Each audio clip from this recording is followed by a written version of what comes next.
Good morning, class. Okay, so we were doing the, I think, average. So some part we have done, the conceptual part we have done. Now it's time for questions. So conceptual part, I have told you a story. Just remember that story. And now the question will be very simple. See, you have to only think about how to apply that concept. And the basic logic is, if anything is going out of the group, it will go, I can say, if anything is going out of the group,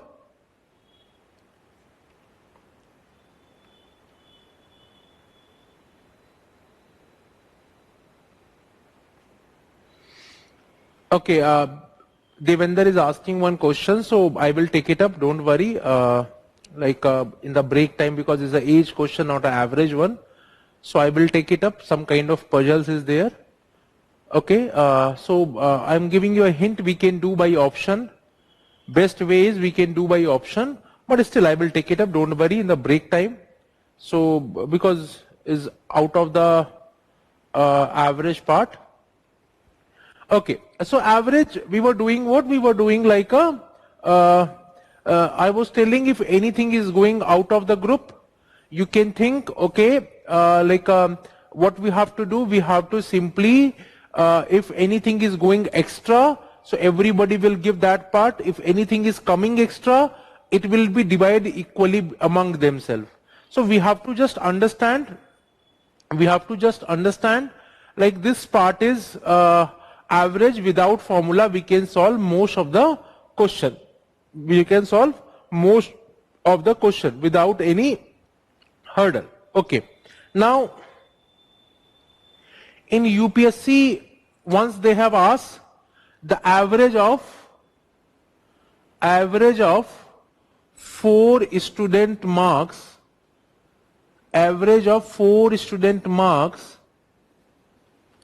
are in ratio, not in ratio, are, the average of 4 student marks are, or simply we can say the average of 4 student marks is n plus 4. N plus 4. Okay, sorry, I think it was n. Yes, it was n. The average of 4 student marks is n. If fifth student got n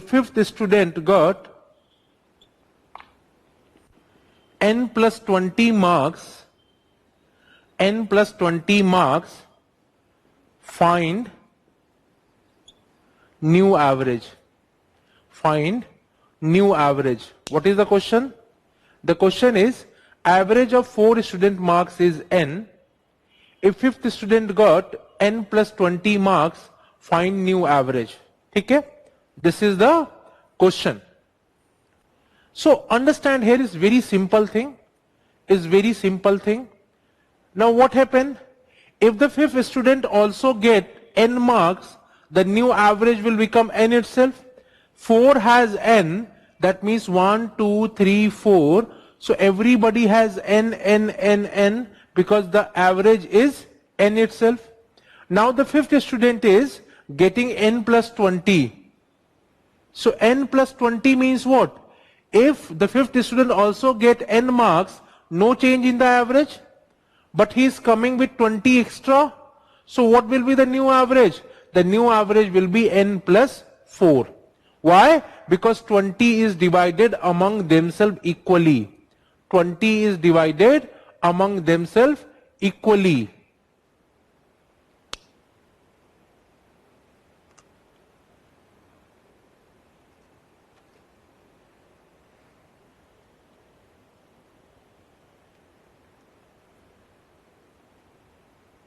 A very simple question, you can go and check. 2011 UPSC CSET paper question, this was there.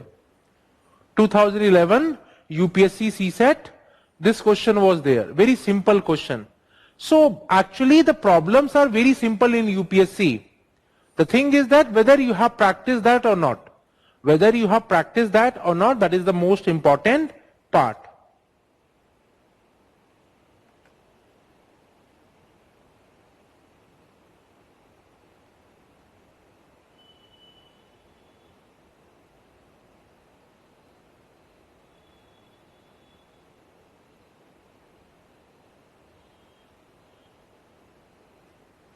Okay, now you can try question number 3rd of sheet, 3rd of like a PPT.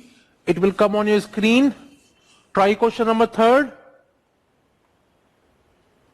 Try question number 3rd.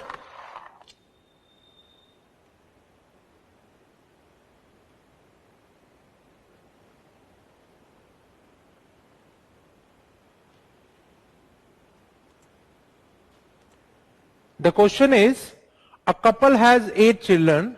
When the average age of those children become 15 years, then one of the children whose age is 8-year-old dies. Find the average age of remaining 7 children. Try this question. A simple one, just think about that.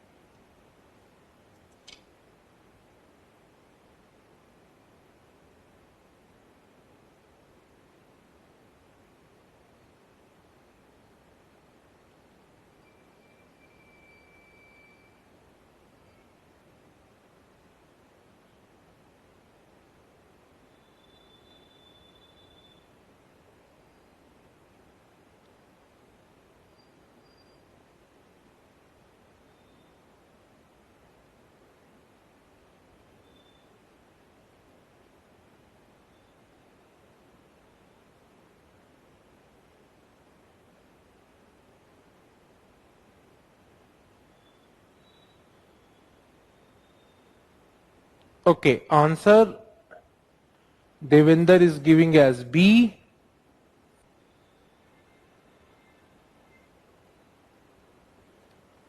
Think like this, 15 children, sorry, 8 children, 15-year age. So like 8, everybody has 15 year, 15 year, 15 year, 15 year. This is our assumption. This is our assumption. Assumption. It might true, might not true, because there are possibility that some of them are not exactly have 15 year of age. If you remember that story. So in the last we got average as 5,000, 5,000, 5,000. Some people was getting equal to 5,000, some was getting 6,000, some was getting 4,000. But average was 5,000. Simply here, the average is 15 year age. Might be some of them are 15 year, some of them are less than that year. But I can assume that everybody has 15, 15, 15. Now they are talking about one particular children. What happened? One of them children whose age is 8-year-old dies. That means he has right now age 8-year-old. Okay? So when he is 8-year-old, what will happen? That means this 8-year is coming from where? See, it should be exactly 15, but actually he has 8 year. That means rest of the 7 which is added on this particular person age, this is coming from where? This is coming from rest of the 7 person or what? This 7 year is coming from, you have to think like this. What is the exactly what is the actual age of this person who is going to die? 8 year. But according to average concept, the age is 15 year. The age is 15 year. That means from where this 7 extra is coming? This 7 extra is coming from other 7 person. This 7 extra is coming from other 7 person. And why they are giving to this? They are giving because this group has a nature. What is the nature of the group? The nature of the group is whatever will be there in that group, it will be divided equally. It will be divided equally. So because of that nature, this person got 7 extra. Otherwise, this 7 belonged to other 7 person. So if I remove this 8, so what happened? This 7 will be free. Now this 7 will be divided among 7 person. So now what happened? The new average become 16. The new average become 16. You can think other way also. What is sum of observation? Sum of observation is equal to 15 into 7. This is average and this is number of, 15 into 8. Number of person. This become 120. Now one person of 8 year dies. That means if one person of 8 year dies, new new sum of observation how much? New sum of observation become 112. 112. And now how many person are left? Only 7 person are left. If you cut this thing, you will get answer as 16. You will get answer as 16. Any doubt here? Any doubt here?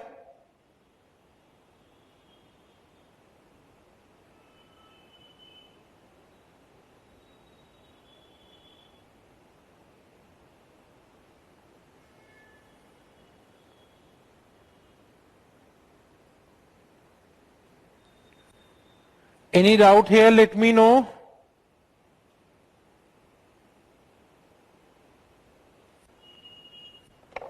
Okay. Try question number 8.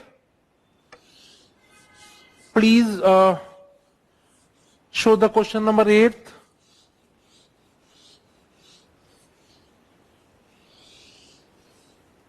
Try question number 8.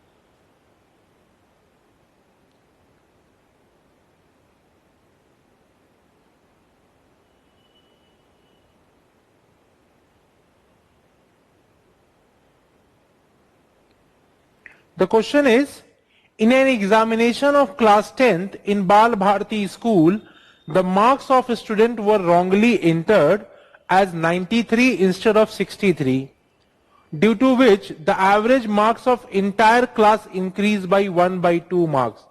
Then find the number of students in the class.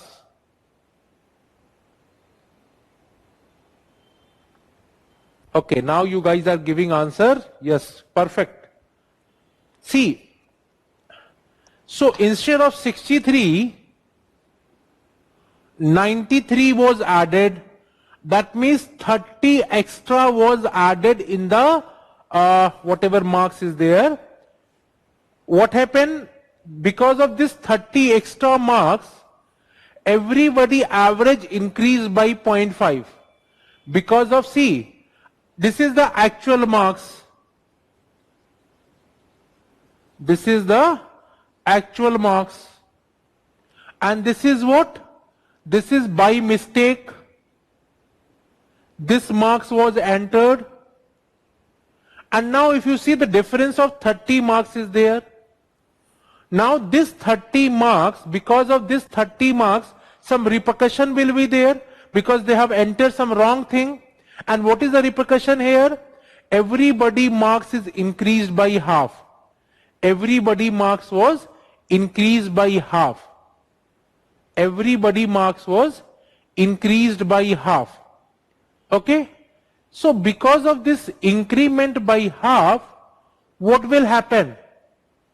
what will happen? Understand here very clearly. What will happen here? This half is increased. So tell me, if 30 is added, the average is increased by half. So how many percent will be there? Definitely the double. That means 60% will be there. So answer will be B. Answer will be B. Tell me, is this difficult? Is this difficult question or easy question?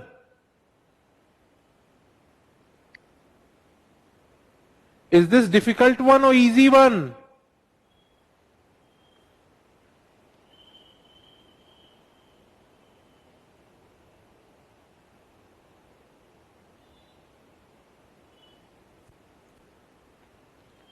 This is the toughest, one of the toughest question I can say of average. But you have solved very easily because you understand the concept.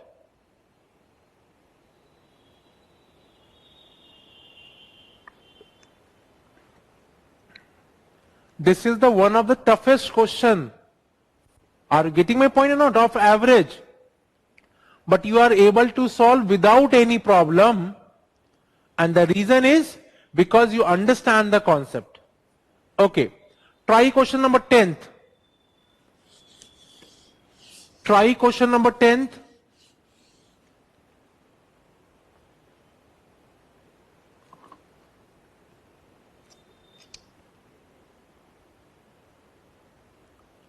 Try question number 10th.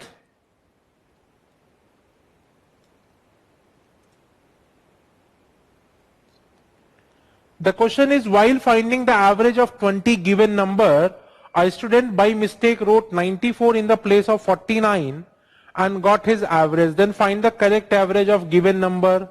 Just think about this.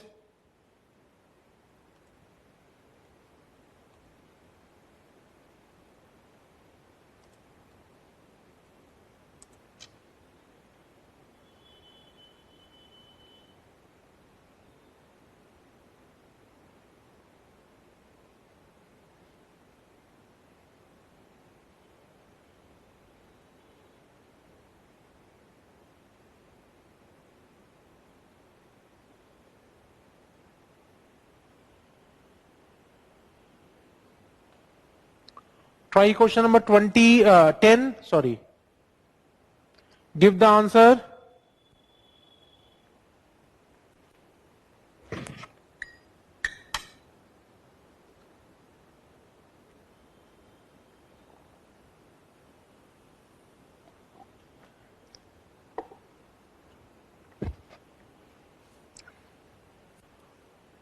What is the answer? What is the old average? Okay, something is missing. While finding the average of 20 given number, a student by mistake wrote 94 in place of 49 and got the average. Then find the correct average. Yes, I think something is missing.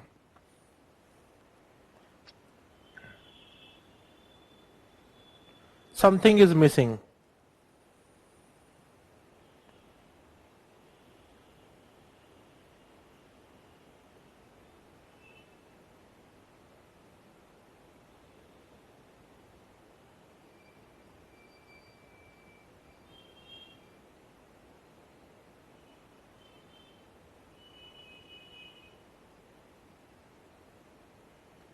Okay, try question number 14. 14वां question try करो. Yes, something was missing. Try question number 14. The question is, X person went to visit Manali. They stayed in a hotel where they ate food and total cost of food was 1,000. But 5 of them were unable to pay the bill, which increased the cost of the bill by 40 for each person. Okay? Then how many people went to visit Manali?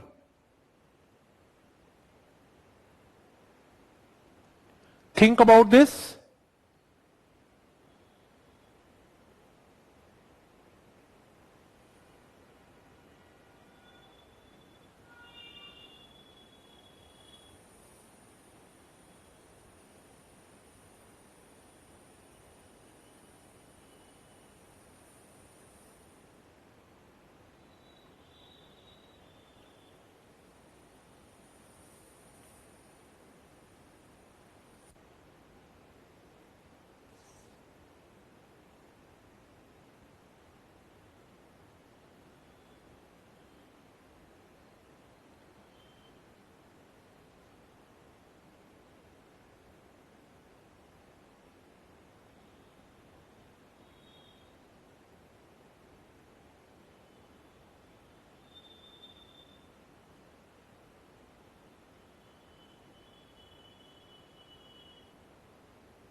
Okay, Devender is giving A as an answer, that is 20.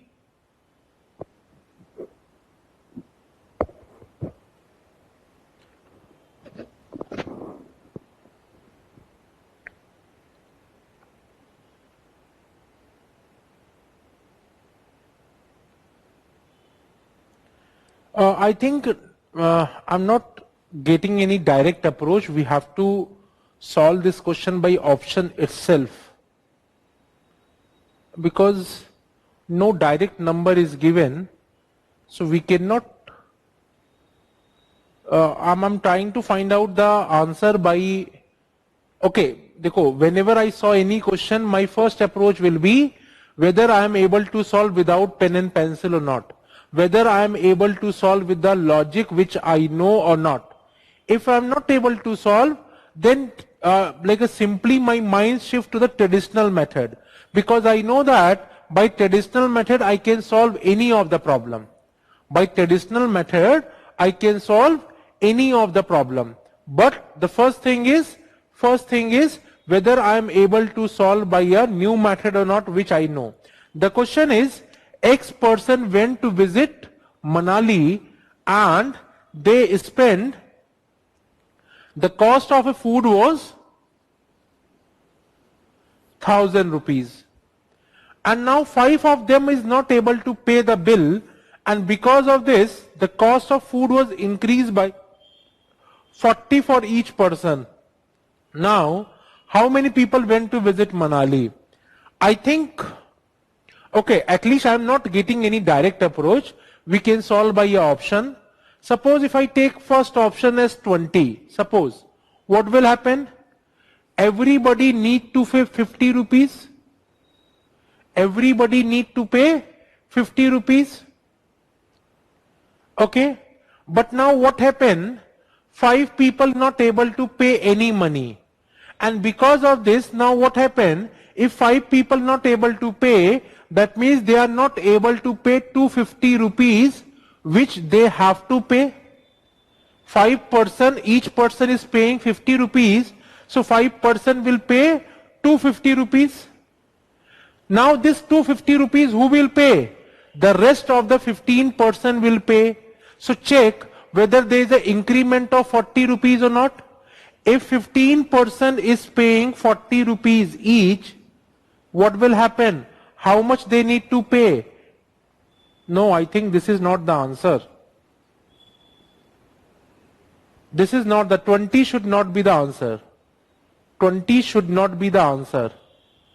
Because we can find out, okay, sorry, 5, wait, 5, it should be 200, yes. 5 person, 40, 200, but here they are not able to pay 250, so A is not the answer. I am repeating what I have done. 1,000 person was there. By first option if I am taking, so what will happen? Each need to pay 50 rupees. So 5 person need to pay 250 rupees. 250 rupees. Okay, wait. 5 person need to pay 250 rupees. That means this should be paid by whom? This should be paid by rest of the 15%. But according to question, the food bill is increased by 40 rupees each person. So if it is increasing by 40 rupees each person, that means there is a 15%, and if each person is paying 40 extra, that means total they are paying 600, but this is 250 only, so this is not the answer. This is not the answer. Let me check the option number second. Let me check the option number second. Option number second is 10. So if 10, we can directly eliminate this option. And why we can eliminate? If 10% are there, if 10% are there, and 5 is not able to pay, then it should be directly doubled. Initially 1,000 rupees was there, 10% was paying the bill, that means each person was paying 100 rupees. Now when 5% is not able to pay, what will happen? Rest of the 5% will pay double money, Because half of is not able to pay, then half other need to pay double money. That means each person need to pay 200 rupees. But it is increased by 40 rupees only per person. That means option number B is also wrong.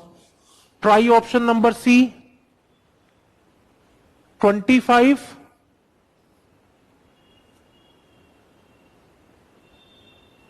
Now,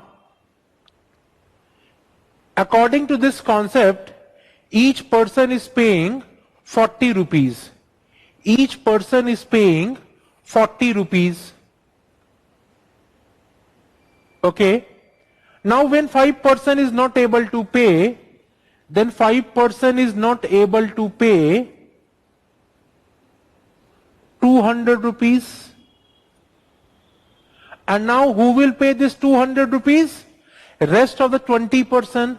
So if rest of 20% will pay, each need to pay 5 rupees only, but it is according to the 10 rupees only. According to the question, it is increased by 40 rupees. So this should also be not be the answer. 25 also not be the answer, because 45 is going out. No, it cannot be possible. 40 is not the answer. Let me try 15. Let me try 15.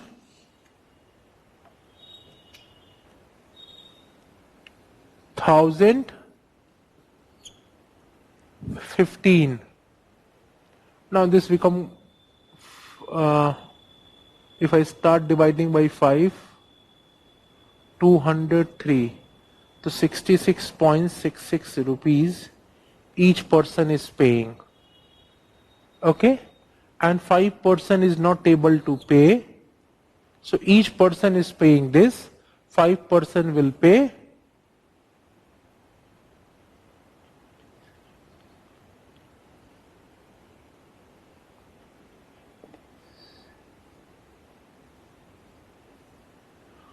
$333.30. Okay, either with approximation also answer is not coming, because 10% need to pay, so answer will be 33.33, not 40 rupees each. Let me again read the question. I am missing something. Just give me 1 minute.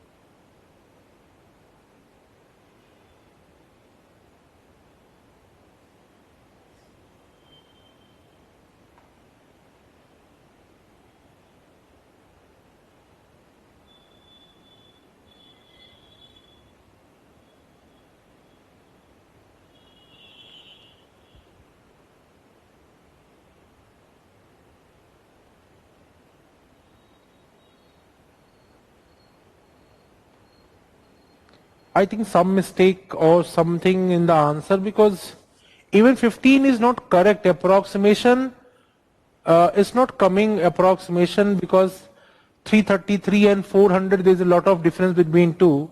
So probably I will check the question again. I will check the question again. Probably either I am missing something. Sometimes it's happen.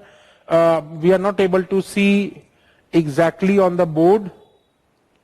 Exactly on the board we are not able to see, so might be I'm missing something or some problem with the question, but don't worry, I will take it up. मैं दोबारा इसे करूँगा, एक बार solve कर लूँगा, and if I get the thing I will tell you. Otherwise chances are there is some mistake in the question. There is some mistake in the question. So I will take it up, don't worry. Either I am missing something, because it might possible sometime we are not able to see exactly what is there. Probably you have a better sight, because when you are in front of camera it's become difficult sometime. So fine, I will again check.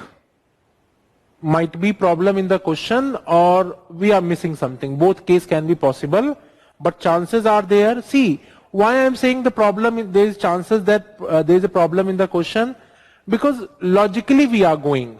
We are not going here. Why I am so confident that there should be some problem in the question? Logically we are trying to solve with the logic. We are not like just going and doing it. We are going with the logic, but we are not getting the answer. In such case, chances are there is some mistake in the question. Fine. But 1% I am giving leverages, might be I am also missing something. Both possibility are there. Okay.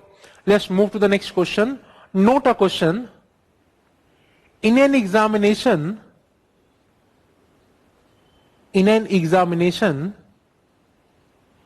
of n subject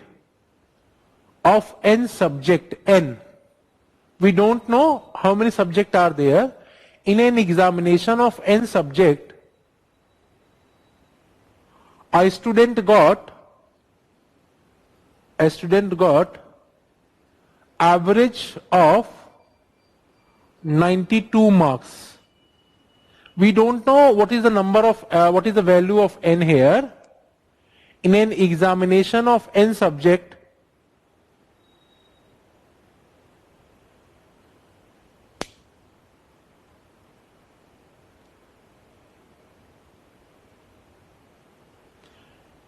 okay, now Prakhar is saying 33.33 and 40, they are not close beta.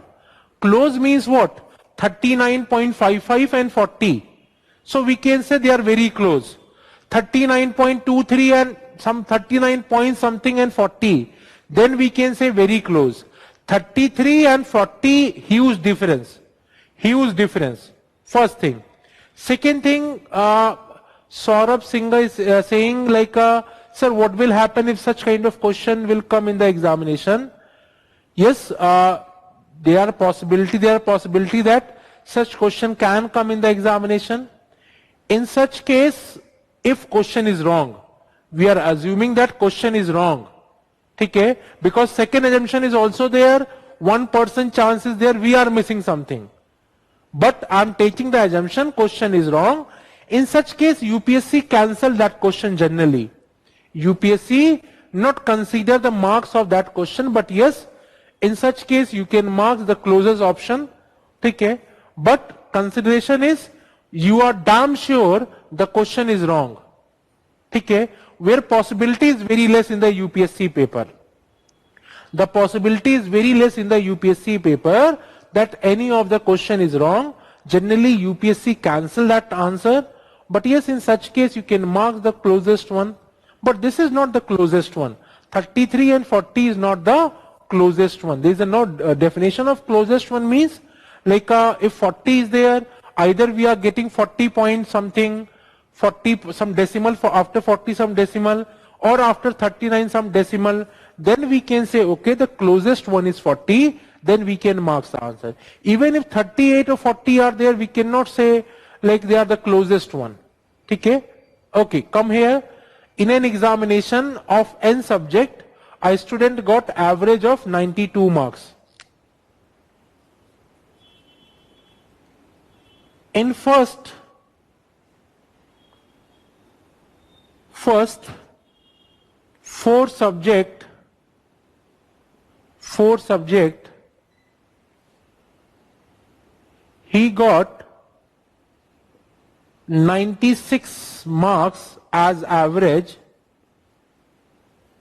he got 96 marks as average, and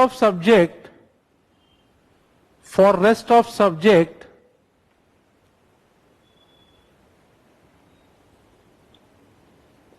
he got,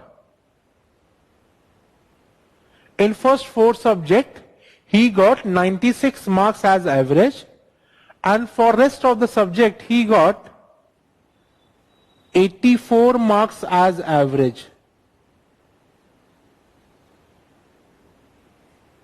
And rest of the subject is not defined how many subject. Rest of subject he got 84 marks as average. Find the value of n. Find the value of n. Find the value of n.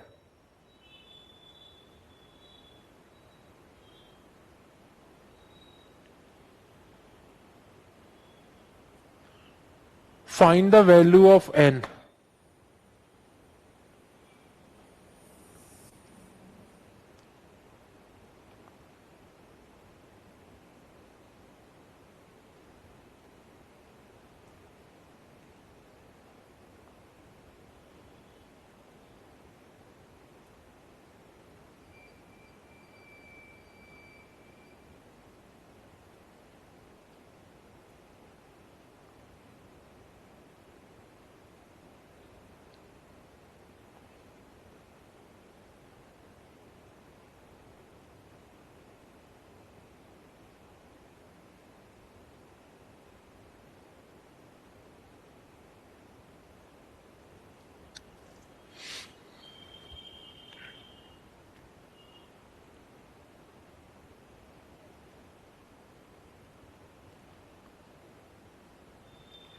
In an examination of n subject, a student got average of 92 marks.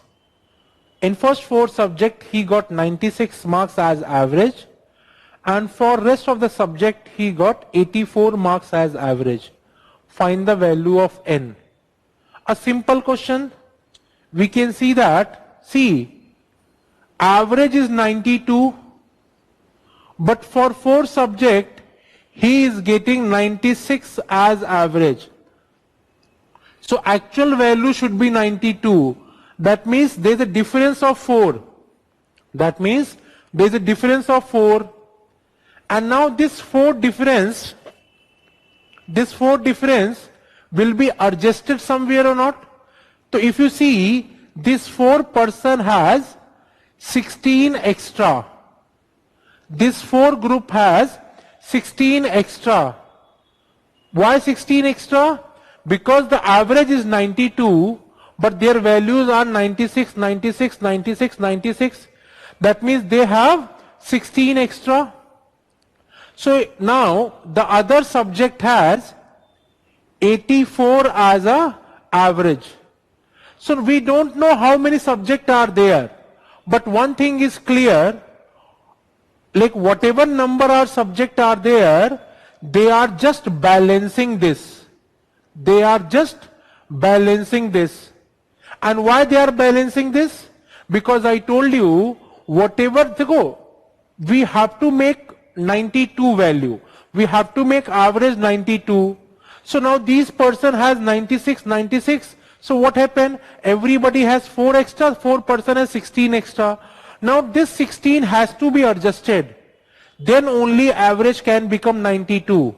And how we can adjust? Because the other person has 84, that means one person is coming with -8. So how many person or how many subject will be there so that this 16 will be adjusted? Definitely 2 subject will be there, because in 2 subject there will be -16. No other possibility, because one subject has 8 less, so 2 subject will be 16 less. So this 16 will be adjusted. So simply I can say they have +16, they have -16. So these 2 subject, these 4 subject, total subject become 6. Total subject become 6. Any doubt? Any doubt?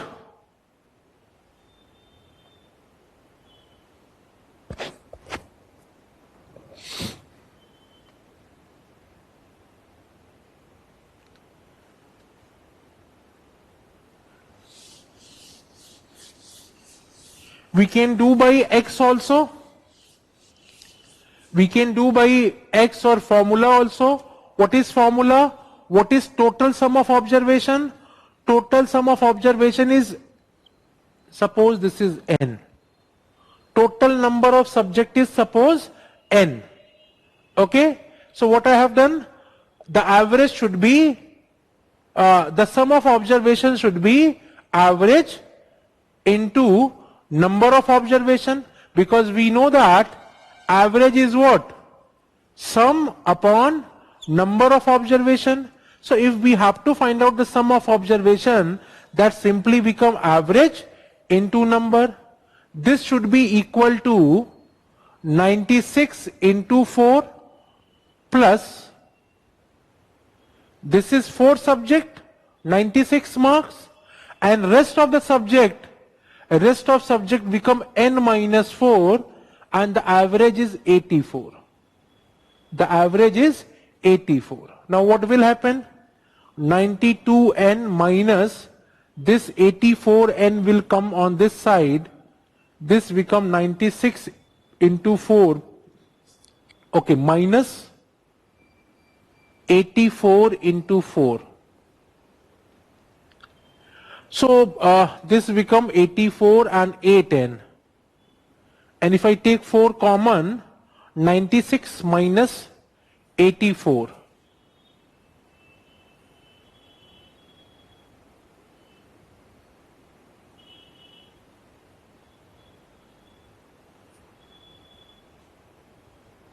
Okay, yes, so this becomes 6, 6, 12. Okay, so n become 4 into 12 upon 8. So either you can do by this way, by formula. Simple formula is what? This is total sum of observation. Total sum of observation should be equal to sum of observation of 4 subject plus sum of observation of rest of subject. What is this? This is average into number. Average into number of observation is equal to sum of observation. So what is the logic here? The logic here is total sum of observation is equal to sum of observation of 4 subject plus sum of observation of rest of subject. So this should be there. Any doubt here? I think we can do by both way. Either you are doing by direct approach or you should do by the other approach.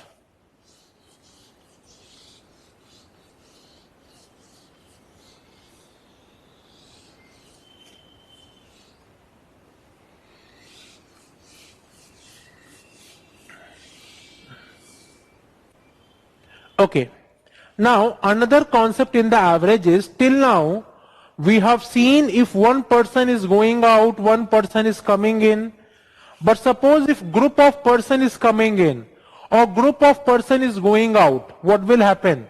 Suppose it is given that m person has average of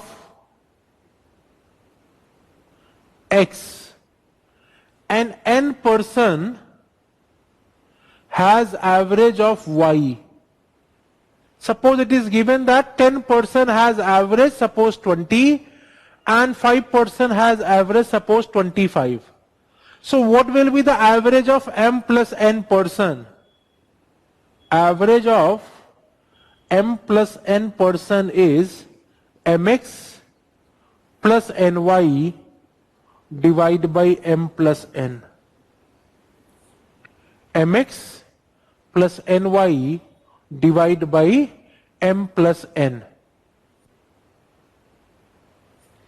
So what was given? 10% has average 20 and 5% has average 25.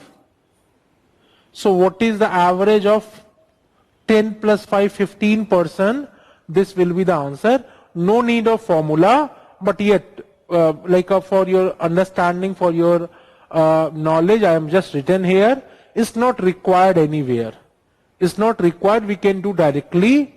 But sometimes student asks, okay sir, give me the formula and all. So for that, this is the case. If m person has average x, n person has average y, then average of m plus n person is equal to mx plus ny, mx plus ny divide by m plus n, divide by m plus n.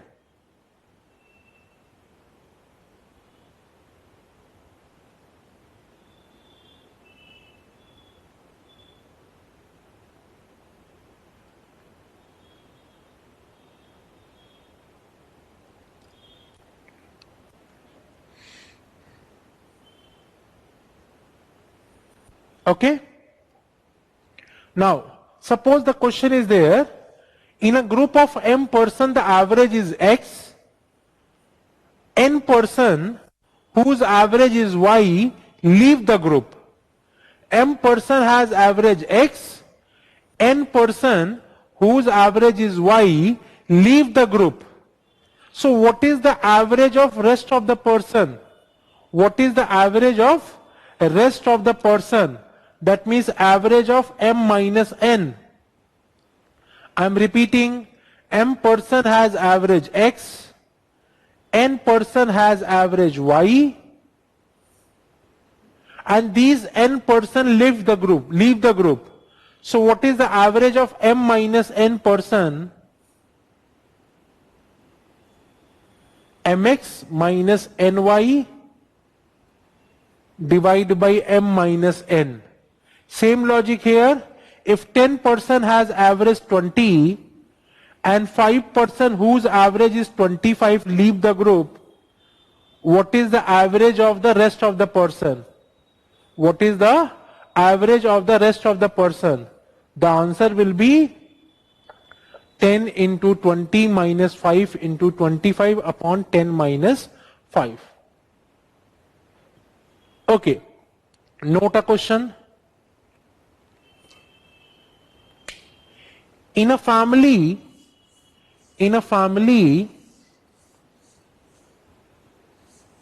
the age of 5 children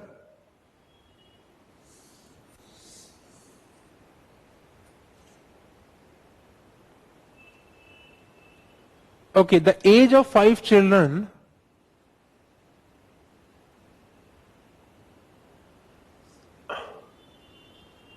are 11 years.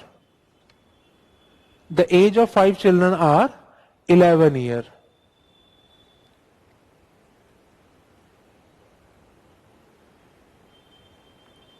The age of their father, mother, and grandfather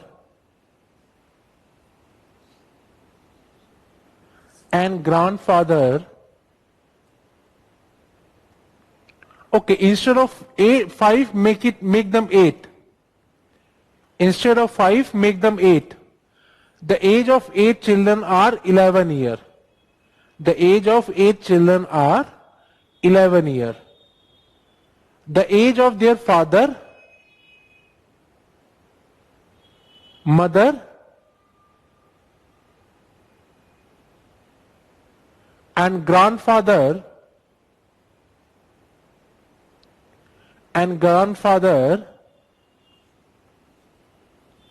are, let me check the digit, or we can take any number. Suppose 40 years. 40 years. Find the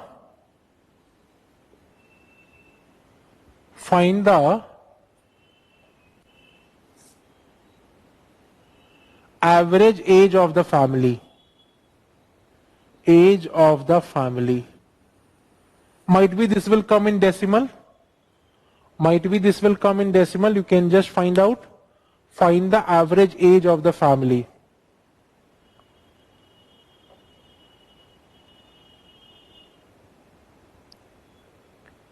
Find the average age of the family.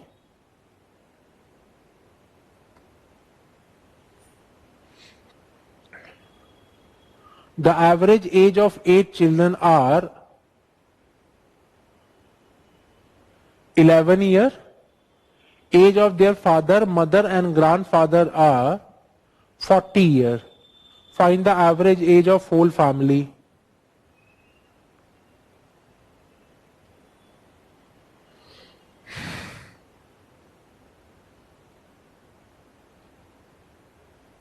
Okay, 18.9 probably. Yes, we can solve both way. Either we can solve 8 into 11 plus 40 into 3 divide by 8 plus 3. 88, 120 upon 11. We can solve. M person has average X, N person has average Y.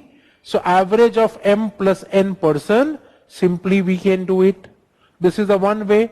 The other way is without pen and pencil, how we can solve.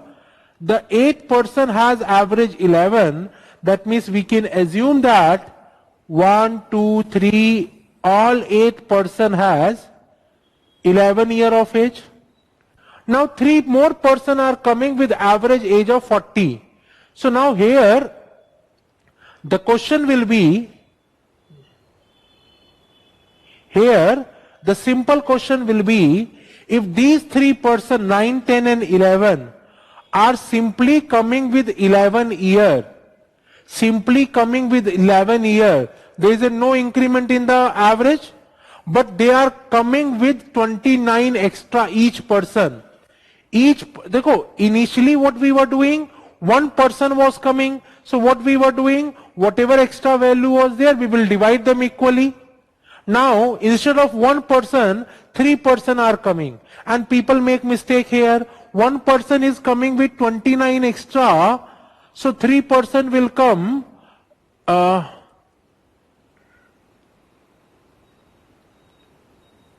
87 extra. Now 3 person will come 87 as extra value. And now what will happen? This 87 will be divided among 11 person equally. So if I divide 87 between 11 person, what will happen? I will get around 87 upon 11. This will come around 7.8 or 7.9. 7.9. So what I will do, I will add the answer will be 18.9. I am repeating. 8 person has average 11. So what I have done, this 8 person average is 11. Now 3 person has average 40. So what the concept is, everybody has 29 extra. So 3 person will have 29 into 3, 87 extra. Now this 87 will be divided between 11 person. So I will divide 87 by 11. This will become 7.9. This 7.9 will be added into this value. So answer will be 18.9.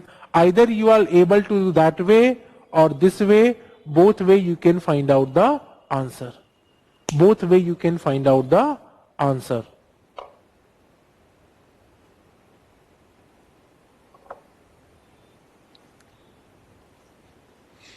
Okay?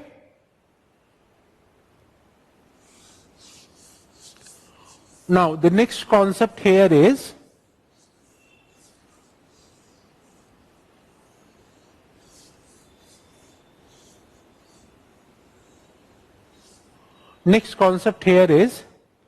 suppose sometime what they are given, sometime they are giving okay, understand this thing.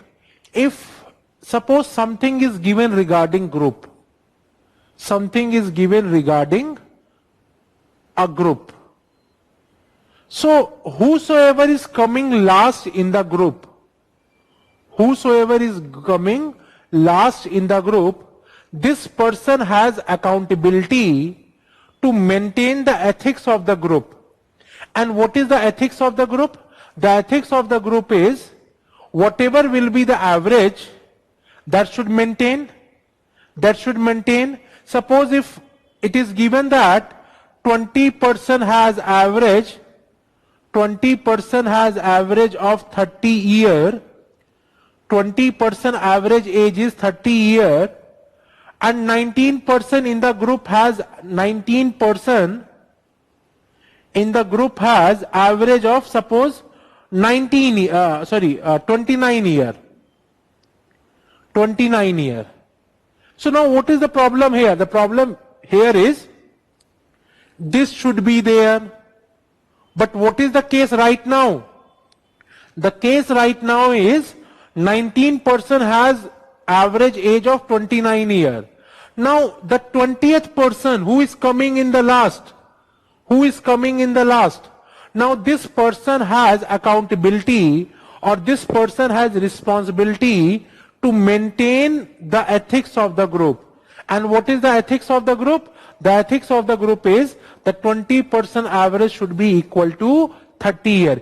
He has to maintain, he has to obey this part. I can say this is like a head of the family. Whosoever is coming in the last, that person is exactly like head of the family. That means whatever other person are doing, he doesn't care about that. What he care? What is requirement? He will fulfill that. He will fulfill that by any mean. So here the requirement is what? Here the requirement is 20% average should be equal to 30 years. 20% average should be equal to 30 years. His aim should be, I will maintain this. His aim is not like what other 19 are doing, he doesn't care. Like in this question what will happen? Now 19% has in the group average age 29 years. Now actually see what happened. There are 30%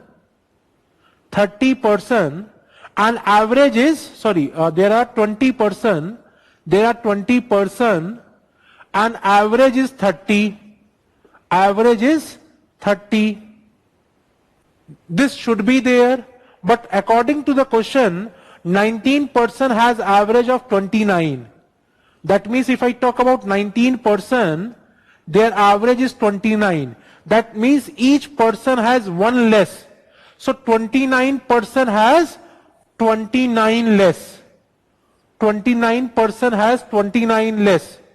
So whosoever is coming in the last, the 20th person is coming in the last.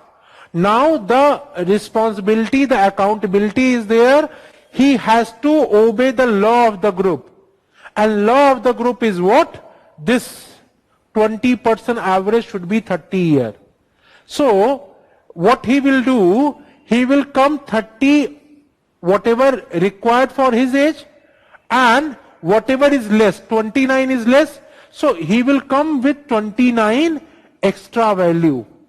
29 extra value. So now you will see what will happen. If this 20th person will come with 59 age, what will happen?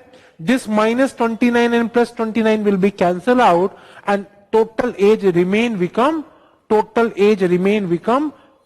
The group age remain become 30. You can solve by other way also. The 20% has average 30. So this is the sum of observation. Now 19% has average 29. So the last one will be x, and you can find out simply the value of x.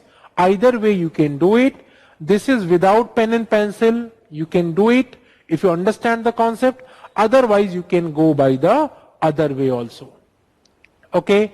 Let me know if you have a doubt here. Let me know if you have a doubt here. Is this concept is clear or not? Is this concept is clear or not?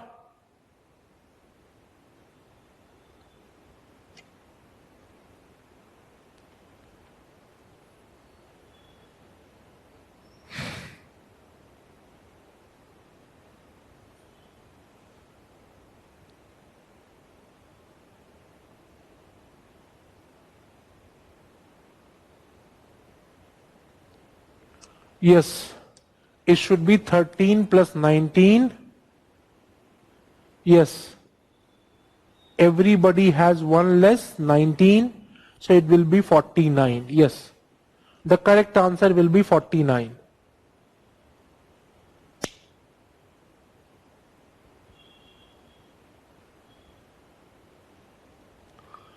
Okay, it is possible that new person has less age than average. It cannot possible. Otherwise, how can the average become 30? This is definitely true. This is given in the question that 20% average is 30. That means no exception here. Now 19 has average 29. That means each person has one less. Okay, we can do like this without pen and pencil. 19% has average 29. That means each person has one less than average. So somebody has to fill that one. So if one person has one less, 19% has 19 less. So who will fulfill that? The last person will fulfill that. So last person should be equal to 30 plus 19 extra. And why 19 extra? Because these 19% has 19 less. These 19% has 19 less. So answer will be 49. It cannot possible until and unless we will change the average. Until and unless we will change the group average, it cannot possible the last person have less value. It cannot possible the last person has less value.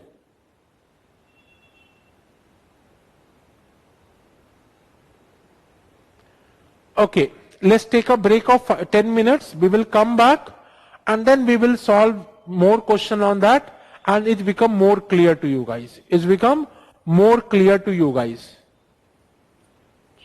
Let's take a 10-minute break.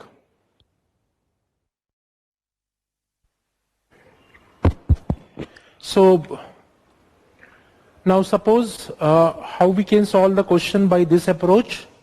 Try to understand. Suppose it is given that the 15% has average age of 30 years. Average age of 30 years. It is given that first 7% has age of 32 years. First 7% average age is 32 years. And last 7% has average age of 29 years. Find the age of 8th person. Find the age of 8th person. Find the age of, okay, I will take your problem, just wait. One question is there, I will take it up, don't worry. 15% average age is 30 years. First 7% average age is 32 years. Last 7% average age is 29 years. Find the age of 8th person. So if I go by this concept, total 15% are there. Definitely we know the age of first 7% and last 7%. The 8th person should come with 30 value. Should come with 30 value. But I told you, this is the head of the family member. This person is head of the family member. Now this person has to see what is the requirement of the group. What is the problem in the group. Everything is fine or not. Suppose if the question was, first 7% has average 30 years. Last 7% has average 30 years. What is the average or what is the value of 8th person? So he will say, okay, first 7 has 30, last 7 has 30. So everything is according to the question. So I will say the 8th person value is 30. No issue with that. Now, what is the problem? The problem here is we have to check whether everything is according to the question or not. So if you see here each person has 2 extra, so 7% has 14 extra value. 7% has 14 extra value. Here each person has 1 less, so 7% has 7 less value. So this 8th person will say, okay, first you guys will see what is requirement. So he will find out here 14 extra and on one side 7 less. So still there is a 7 extra in the group. Still there is 7 extra in the group or not? Because 14 extra, 7 less. Even if he will give each person 1, even if he will give each person 1, still what will happen? Still there is a problem and still there is a 7 extra in the group. Suppose if the 8th person is coming with 30 value, if the 8th person is coming with 30 value, what will happen? Now this 7 will create the problem and this 7 will increase the average or not? So what this 8th person will do, since he know that already there is a 7 in the group, he will come with 7 less value. That means the age of the 8th person is 23. The age of the 8th person is 23. You can go by other way also.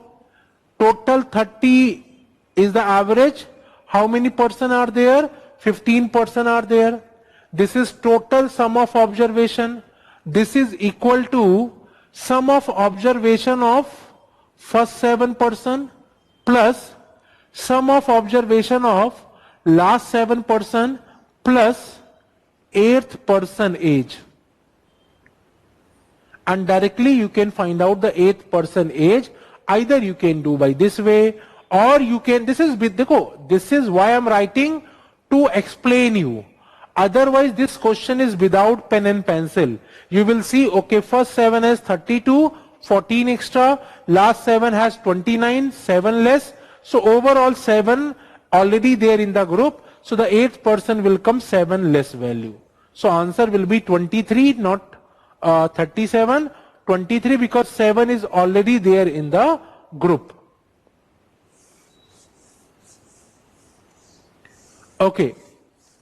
Note another question. The average temperature of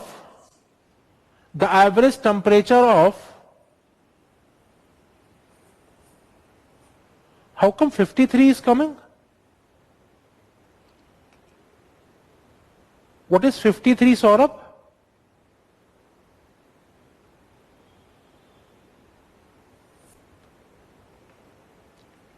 I hope you are not giving the answer. By mistake you have written something 53. The average temperature of 7 day of week is 31 degrees Celsius. The average temperature of 7 day of a week is 31 degrees Celsius. First 3 day average is 29.5 degrees Celsius, and next 3 days average temperature is 31.5 degrees Celsius. Find the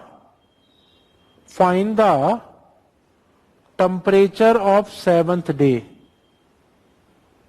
The average temperature of 7th day of a week is 31 degrees Celsius. First 3 day average is 29.5. Next 3 day average is 31.5. Find the temperature of 7th day. Find the temperature of 7th day.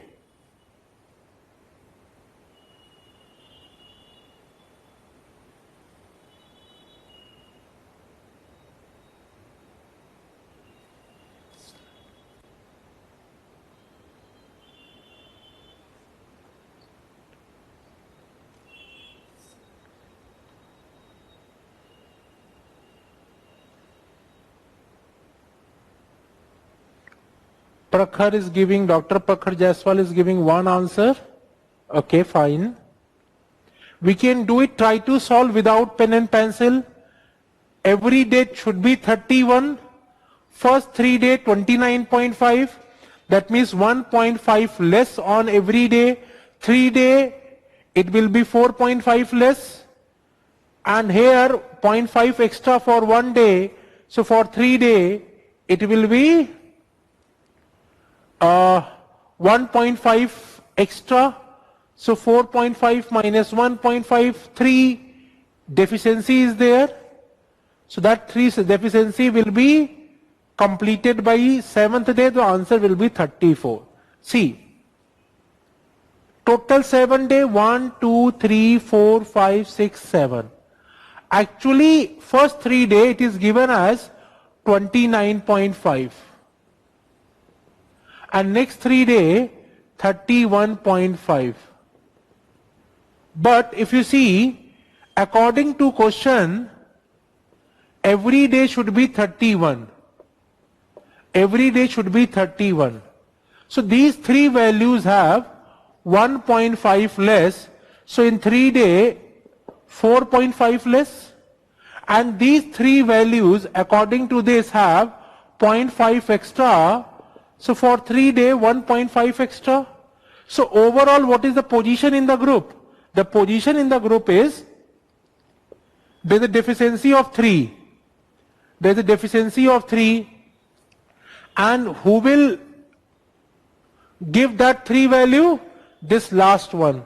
So this will have definitely 34. Either you can do that by this way, and the other way, you know, 31 into 7. This is sum of observation. This should be equal to first 3 day value plus next 3 day value plus the last day value. Either way you can solve this, and both way you can find out. This way you can do without pen and pencil with some practice, and this requires some kind of calculation and all. It's up to you. I'm leaving up to you. You can do by any way.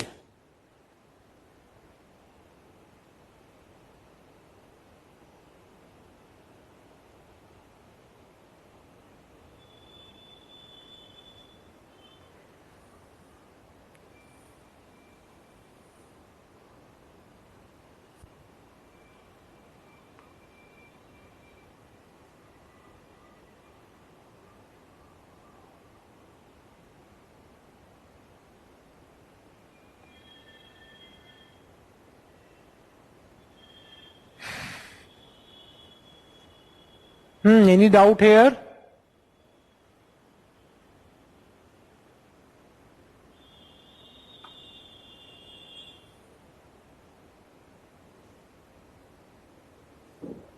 Okay.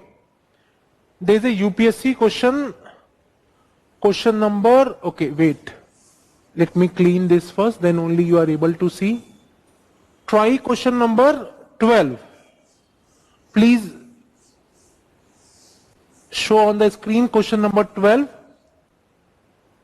Try this question. This is UPSC CSET paper question.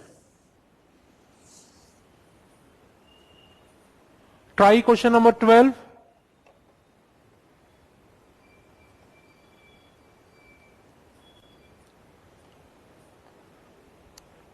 The frequency distribution data is given below. Average is given 15.6 here. Try this.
Okay, what is given? The 4 person are there, average is 9. 6 person is there, average is 15. X person is there, average is 20. And 2 person is there, average is 24. First, adjust all these value.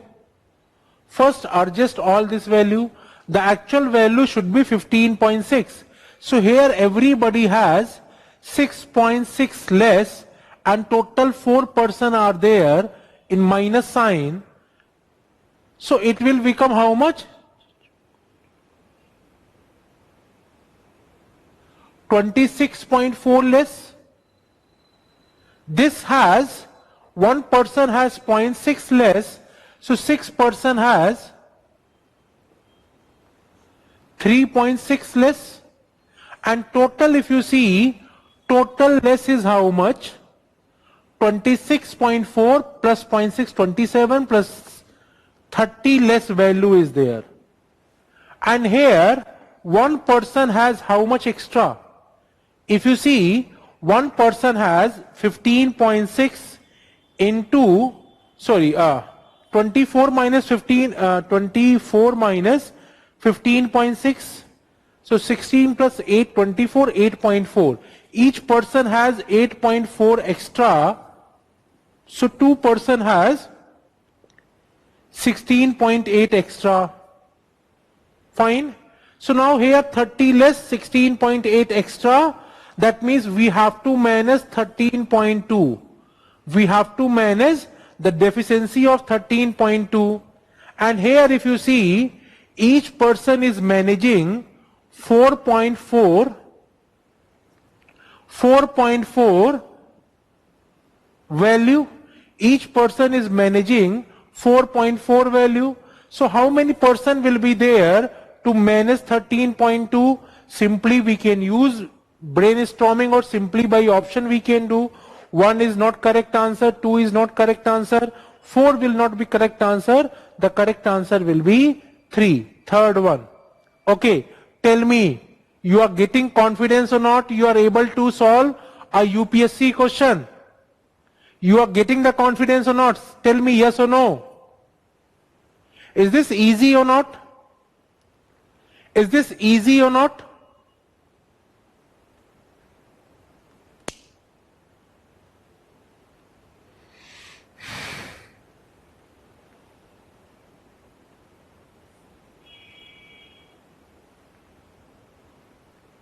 And if you go by formula, it looks difficult because average was 15.6, total number of person is 6 4 10 12 plus x. Now this should be equal to 4 into 9 plus 6 into 15 plus x into 20 plus 2 into 24. And here one variable x is there. You can find out the value of x, but it's bit calculative. Here by simple thing you can solve it. Okay? By simple thing you can solve it, and the best part is it won't take much time. It won't take much time. Okay?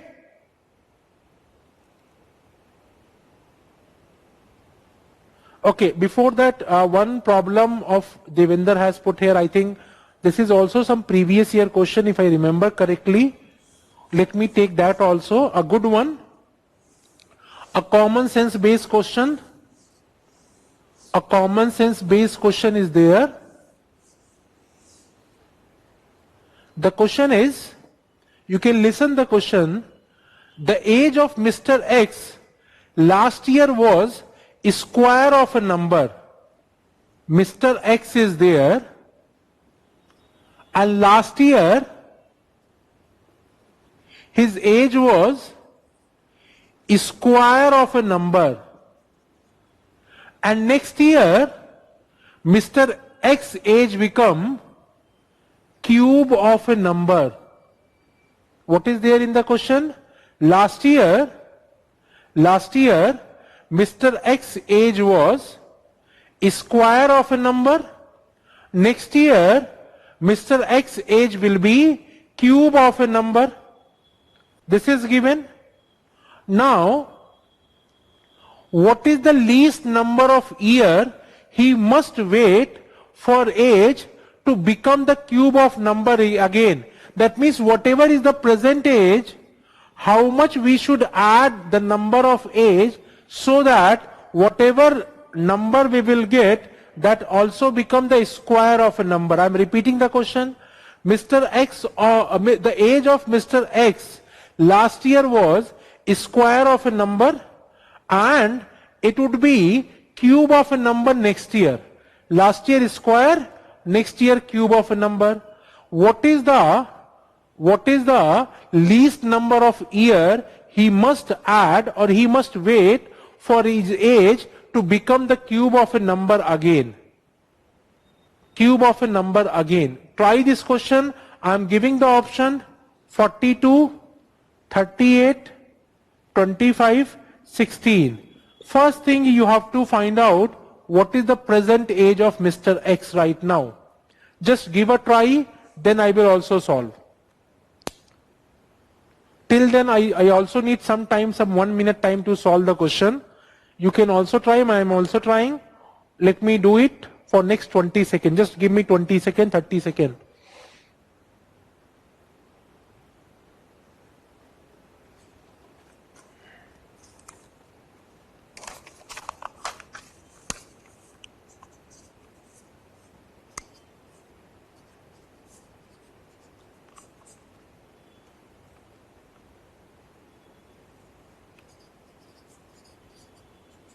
Okay, yes, done.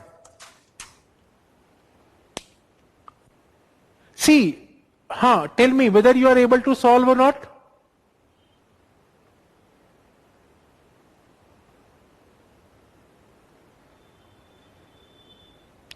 It just clicked. I am able to solve it. Now you tell me, what is your status?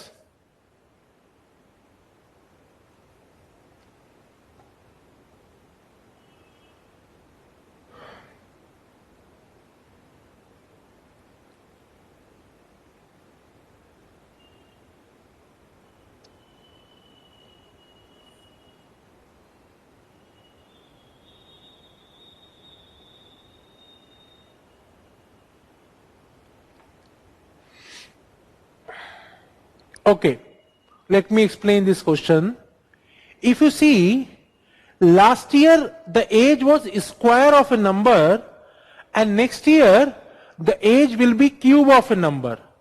Last year square of number, next year cube of a number. Are you getting my point or not? Last year square of a number, next year cube of a number.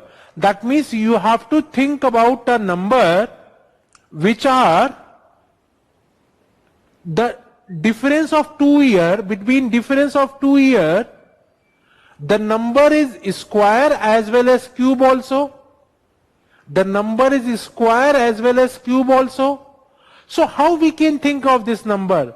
You can just solve, you can just take, okay, suppose if I start with the square, 1 square is 1.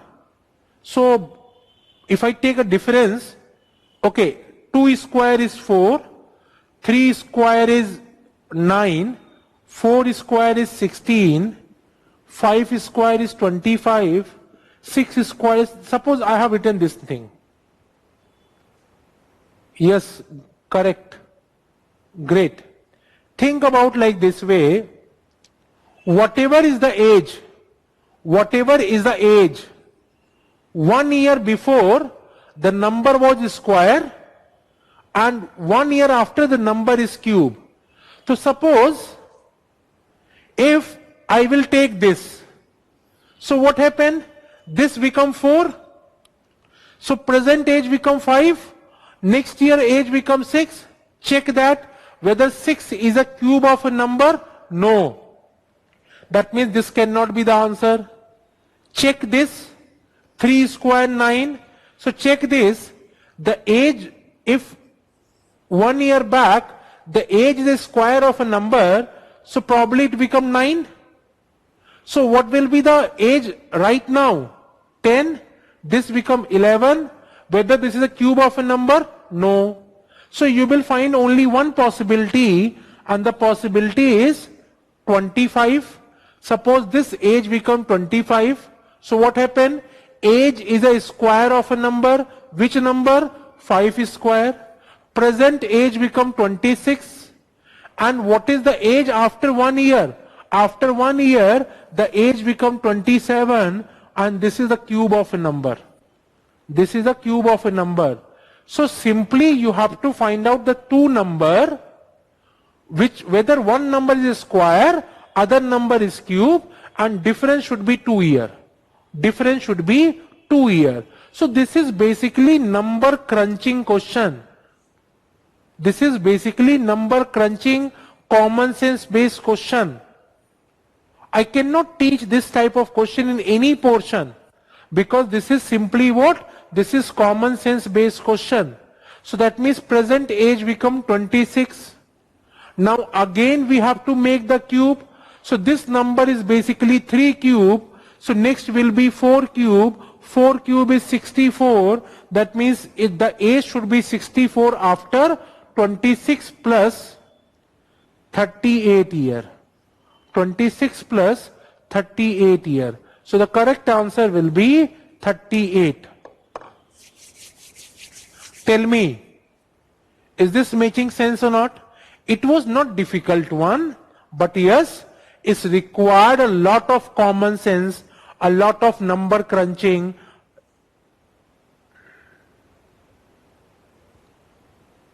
It required, even the person who asked the question, he is also able to solve. The reason being is, because if you read the question, you are not able to solve. Just start making some frame. Just start making some chart. When you are able to make some kind of chart, some kind of mental framework, then you are able to solve them very easily. Then you are able to solve them very easily. So always is request to you, whenever any question you are facing problem, start with a pen and pencil. I also done same thing because it was not easy. See, if you read the question, try to solve it is sometimes difficult. But yes, if you start making them with a proper diagram, proper understanding, then what happen? After some time it will click to you. So what click to me is the difference of 2 years, and either you can check with square or check with cube. You can simply solve it. A good one? Okay.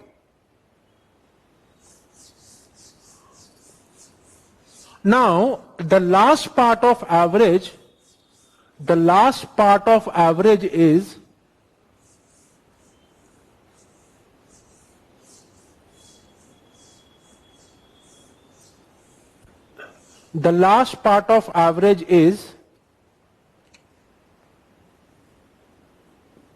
sometime they will give the average of 3-person age is 25 years. Okay, wait.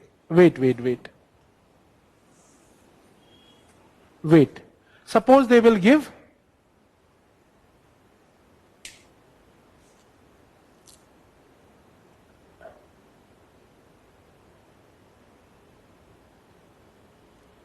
but if we use the formula, we will get the answer 28.09. Okay.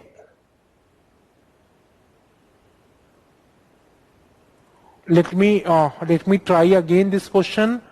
Somebody is asking like in the question, the age of 8-person was 11 years, and their father, mother, and grandfather age was 8 children was there. 8 children was there. Age was 11 years, and the age of 3-person father, mother, and grandfather age average was 3-person age was. I have taken 40 years. Okay, I have taken 40 years. So what is the average age of family? We have find the answer as 18.9. Now let's solve with the formula. 8 into 11 plus 3 into 40. 8 plus 3, that is 11. So now if I solve this become 88, 120 upon 11, and this become 120 plus 88, 208 upon 11. If I cancel it out, 1, it will be 98. So it will go on 8 times. Yes, I am getting 18.9. Might be some calculation mistake you are doing. How come 309 you are getting? The question was 8 children has average age of 11 year. The age of 3 person, that means their father, mother and grandparents, average age is 40 year. Okay. So what is the average age of family? We have find out the answer 18.9. Now 8 person has 11 year age, 3 person has 40 year age. So if I calculate everything, this become 208. Might be some calculation mistake you are doing. Calculation mistake you are doing.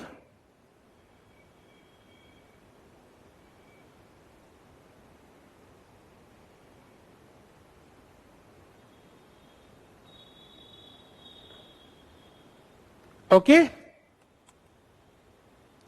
And somebody is asking percentage question. I have taken this question in the percentage class. Go and check the percentage class. This question already I have taken in the percentage. I'm not going to take it again. Okay. I hope this makes sense. This is correct. Either you go by formula, you go by other way, it will be same. Might be you are making some calculation mistake.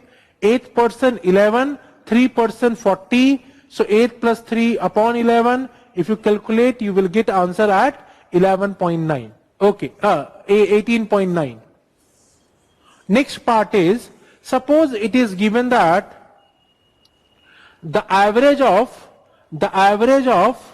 5 consecutive number is 60. Okay. The first thing is, what is the meaning of consecutive number? What is the meaning of consecutive number? So consecutive number means the difference of 1. The continuous number with difference of 1. Suppose 1, 2, 3, 4 or 5, 6, 7, 8. They all are continuous number. They all are consecutive number or continuous number. Are you getting my point or not? So continuous or consecutive number. So what is the condition here? The condition here is this number should be odd one. Either they will ask 5 consecutive number, 7 consecutive number, 5, 7, 9 consecutive number, 11 consecutive number. So generally they are asking 5. So 1, 2, 3, 4, 5. Now they are giving average as 60. So what I will do? I will make the middle one 60. I will make the middle one 60. Now what will happen? 61 and 62, 59 and 58. Now if you see, the average still remains 60 itself. The average remain is still 60 itself. Why? Because if 1 is extra here, 1 is less here. If 2 is extra here, 2 is less here. If 1 is extra, 1 is less. If 2 is extra, 2 is less. Suppose they are saying 3 consecutive number with average 40. So I will take 40, 41, 39. Why? They are consecutive also and fulfilling the average also. So whenever they are saying 5 consecutive number is 60, so we will take number like this. Now your question will be, suppose sir, if they will say 6, so we cannot apply directly this concept. If the number is even means 2, 4, 6, 8, 10, we cannot apply this concept. Then concept will be different. We know the basic. This is shortcut, and this shortcut is only applicable only in the case of odd number of terms. Odd number of terms. That means they will give either 5, they will give 7. Suppose they will give the 7 consecutive number has average 25. So 7 number are there, 3, 4, 5, 6, 7. Just go to the middle one. Go to the middle one. What you will do? Whatever they are saying, average is 25. Make the middle one as 25. Now what you will do? Just increase one value, decrease one value, increase 2 value, decrease 2 value, increase 3 value, decrease 3 value. And if you see, the average remain 25. Why average remain 25? If you see what is the case, 7% has 25, that means what is the total value? Total value is equal to 25 into 7, that means 175. 175, and if you add all the value, all the value remain 175. Total sum is equal to 175 itself. Why? Because when you are increasing one value, you are decreasing one value. So we can go by this concept if the number of terms are odd. If number of terms are odd. If number of terms are even, we cannot apply this shortcut. Then we know the basic, we can solve by the basic approach. This is only for when the number of terms are odd. When the number of terms are odd. Is this making sense or not? Is this making sense? There was one question in the UPSC. There was one question in the UPSC. We can solve by same approach.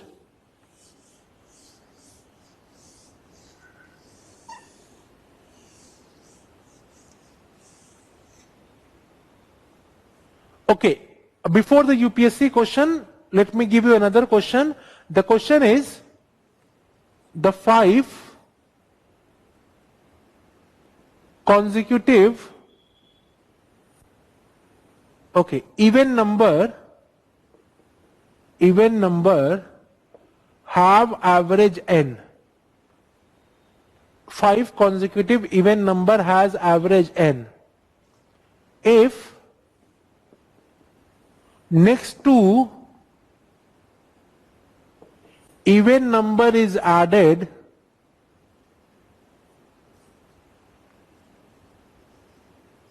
the average will is added, find the new average. Find the new average. Option given are n plus 1, n plus 2, n plus 4, and none of these. Try this question. The 5 consecutive even number, please mark this thing, they are talking about even number. 5 consecutive even number has average n. If next to even number is added, find the new average. Find the new average. Try this question, then I will take it up.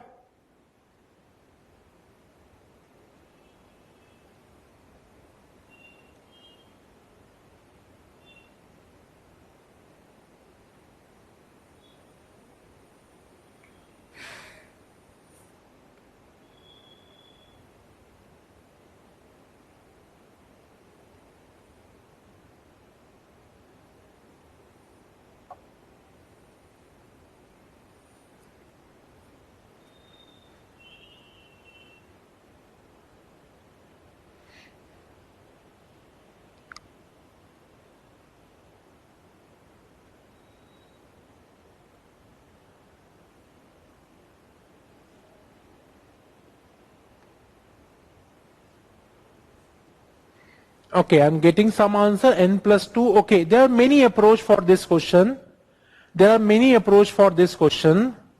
See, generally in such question, what I advise to a student is, if you don't know anything, you can see, they are talking about n, you can take numbers.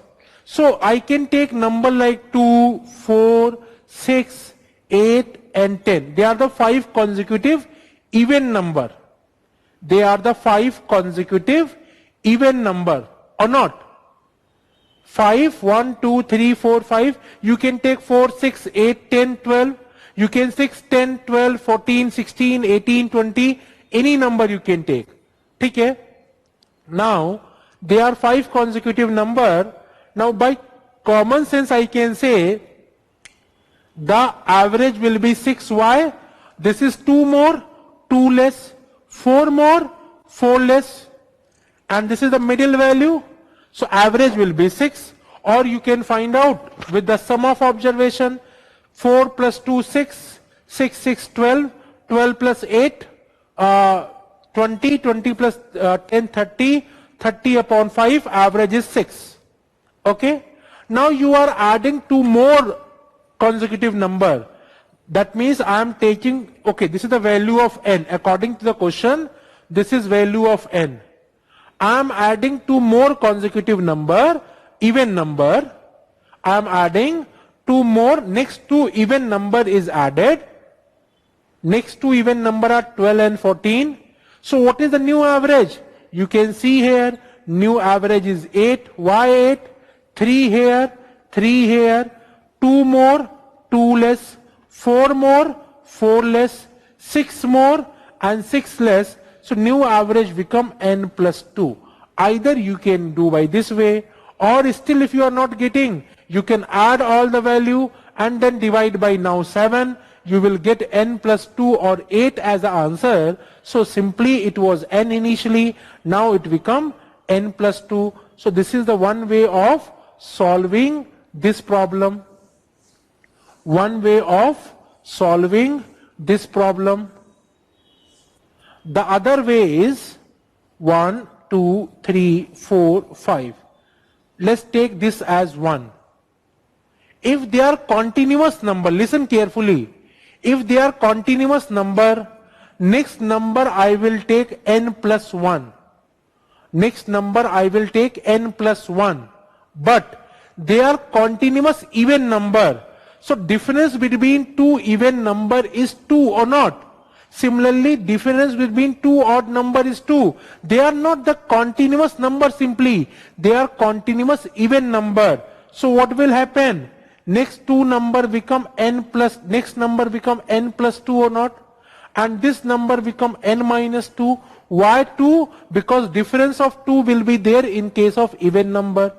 This will be n plus 4 and this will be n minus 4.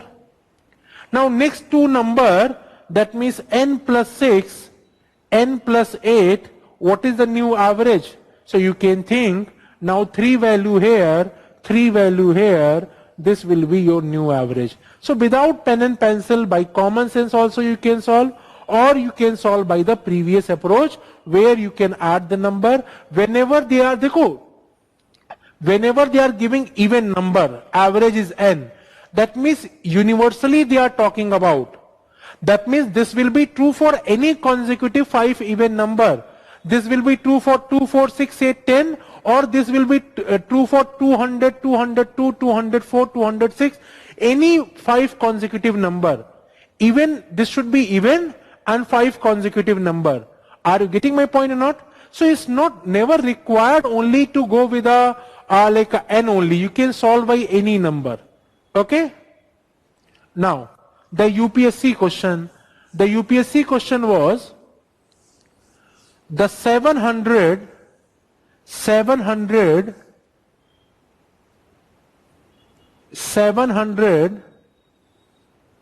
is to be divided between 7 person. 700 is to be divided between 7 person in such a way that each person get 20 rupees extra than previous one. 20 rupees extra than previous one.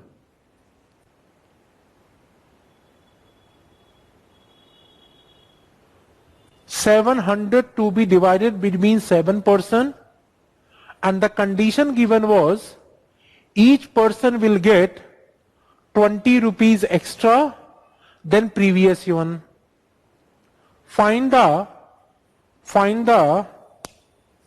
smallest rupees or smallest value one person can get. Find the smallest or lowest, instead of smallest, lowest. Find the lowest value or rupees. Find the lowest rupees anyone can get. The essence of question will remain same. Language can be better. You can go and check. This is UPSC. I think CSAT 2013 problem. Yes, if I remember correctly, you can go and check. Language will be in better like a frame. I'm not an English teacher, I'm math teacher. I can tell you the logic. English portion you can go and check. Okay. So what my point is? My point is 7% are there. 700 rupees divided between 7% in such a way that each person will get 20 rupees extra than previous one. That means, yes, okay, now you first solve. First you will solve and get the confidence whether you are able to solve the UPSC question or not. Whether you are able to solve the UPSC question or not, first you solve.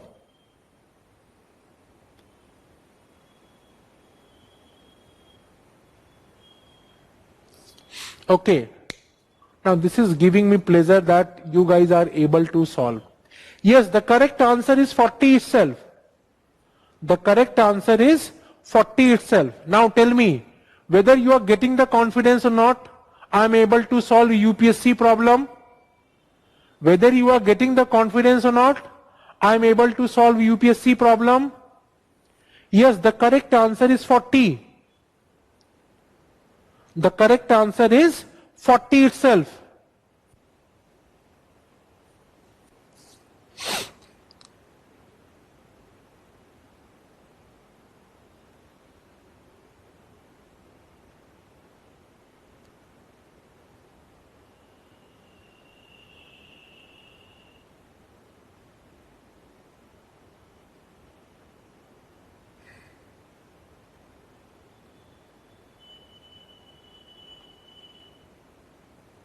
Okay, a simple one.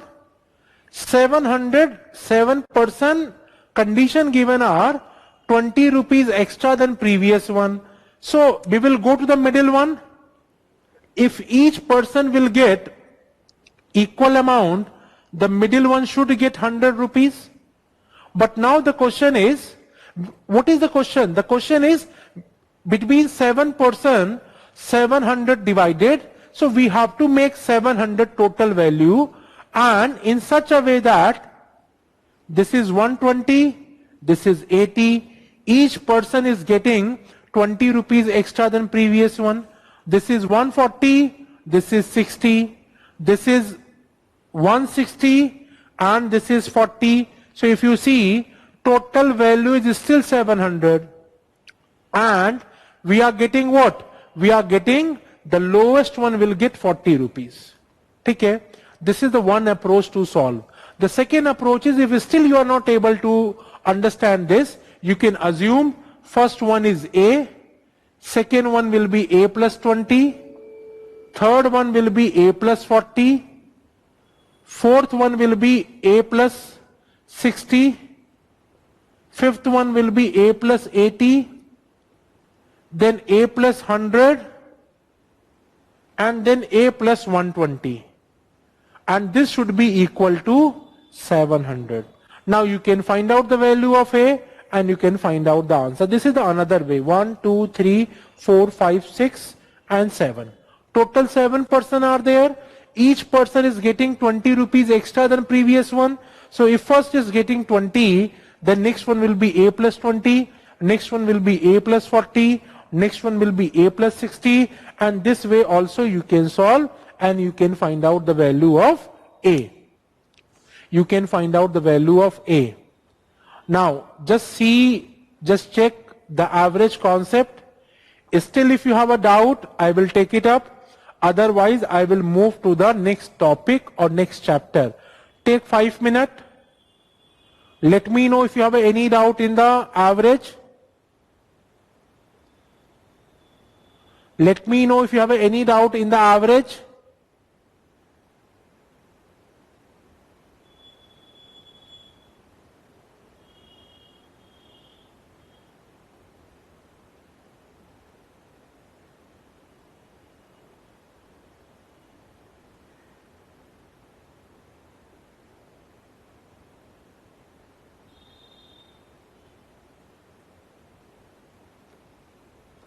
Take 2-3 minutes.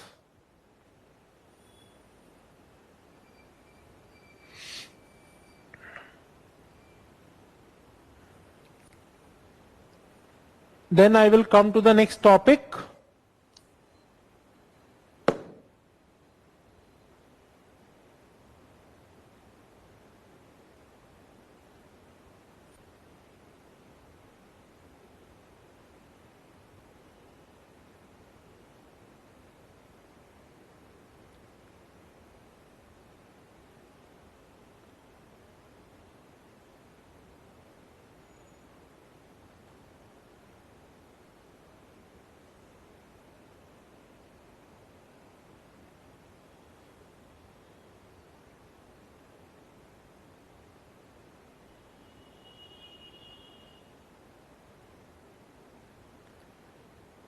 Anything you want to ask, you can ask me. Otherwise, in the average part,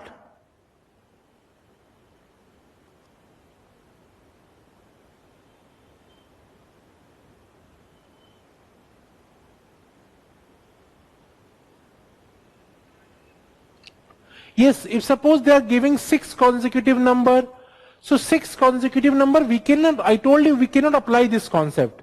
But whatever is given in the question, we can work accordingly. Suppose 6 consecutive number is 60, so total value become 360, and whatever they are giving accordingly, we can proceed. This is the shortcut. I told you, shortcut is not available for everybody. Shortcut is only for some part of the question. So some part, if it is coming, we will solve it. If it is not coming, then we know the basic of average, and accordingly we can go ahead.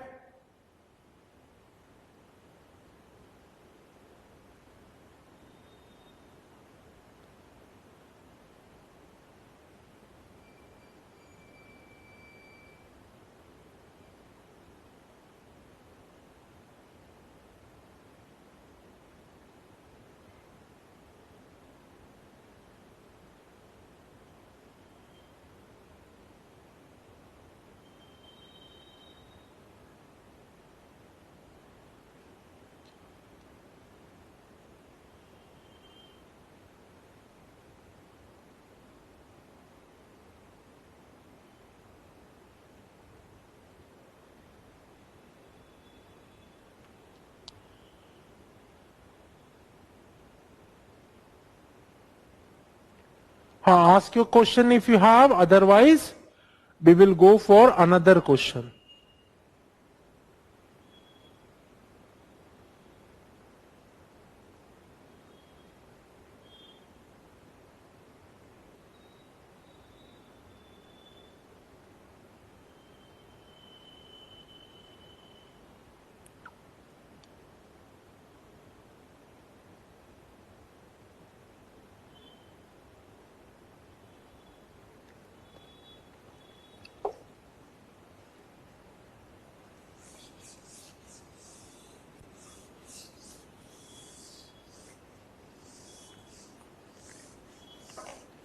Another question, one more type is there. We can solve that part also. The question is, a batsman make 87 run in 17th inning, and because of this, the average is increased by 3 run. The average is increased by 3 run. What is the average before 17th inning? A batsman make 87 run in 17th inning, and because of that, the average is increased by 3 run. The average is increased by 3 run. What is the average of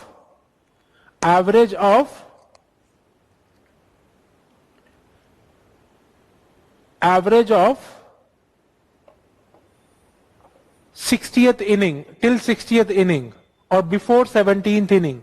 What is the average before 17th inning?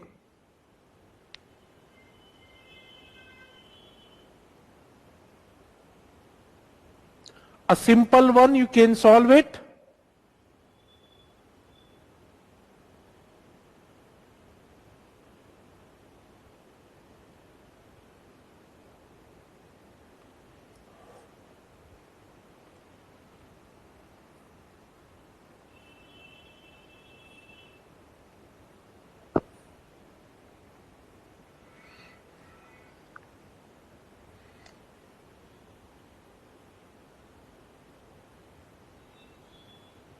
Think in 17th inning, the average is increasing by 3 runs.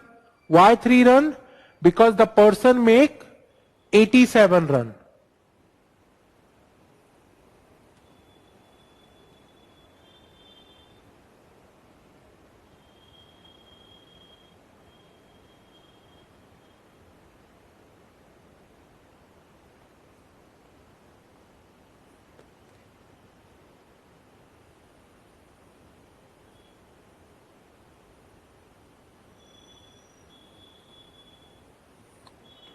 Okay, how we can solve this question? Understand?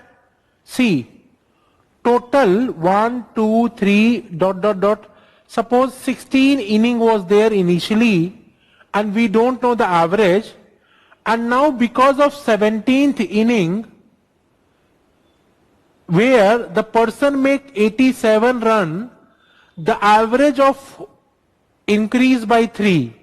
So that means these everywhere in the average 3 is added or not? If 3 is added everywhere, that means total increment here is how much? 16 into 3, that means 48. 16 into 3, that means 48. That means 48 is given to these 16 people out of this 87. Out of this 87. So what is left here? The left here is 39 runs. 39 runs. Or by the concept we can say that this 39 run is what? Whatever is left with the 80, because we know that the whatever is coming in the group, that will be divided equally. Every person should have equal value. So if the last one has 39 left, that means we can say that after addition of 3, everybody has now 39, 39, 39, or we can say the new average is 39. When new average is 39? When 87 run is added. When 87 run is added, the new average is 39. So what is the average before this 39 run, 87 run? Simply 3 minus. So 39 minus 3, the answer will be 36. This is the one way to solve. The other way is, suppose initially the average was X. Initially the average was X. 16% has average X. So what I can say now, what will happen? After 17th inning, the average become X plus 3, and this is sum of observation, average X plus 3 and 17% sum of observation. This should be equal to 16 into X plus 87. I am repeating what I am doing. The total sum of observation after 17th inning should be equal to sum of observation of 16 inning plus this 87 value. So sum of observation of 16 inning is 16x plus 87. Let me solve this. 17x plus 51, 16x plus 87. This will come this side. X is equal to 36. So directly we are finding out x here. So either way you can solve. Either you can use common sense or you can use this formula. Total sum of observation after 17th inning should be equal to 16 inning sum of observation plus whatever extra value is coming. Whatever extra value is coming. and this way we can find out the value of x. I hope this is making sense. I hope this is making sense.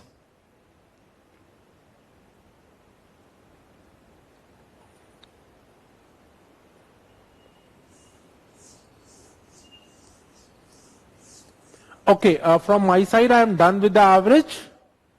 You can solve the problem. All problems are like this. Some has positive, some has negative values, and you can easily solve the average concept. You can easily solve the average concept. Okay? Okay, let's take a break of 5 minutes. We will come back and we will start the number system. Okay, if average increase by 3 after 70th inning, then extra divided should not be 51. Yes, see, what you have mistaken here, I have just thinking about 60th inning, and I am not adding the 70th inning. What you are doing, you are adding this value also. You are adding this value also. See what happened before 70th inning, 60 inning was there, 16 inning was there. What I am doing, I am just thinking about this.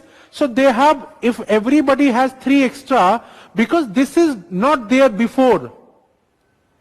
Before 87, like suppose what happened, right now the person played this inning and he made some 87 run.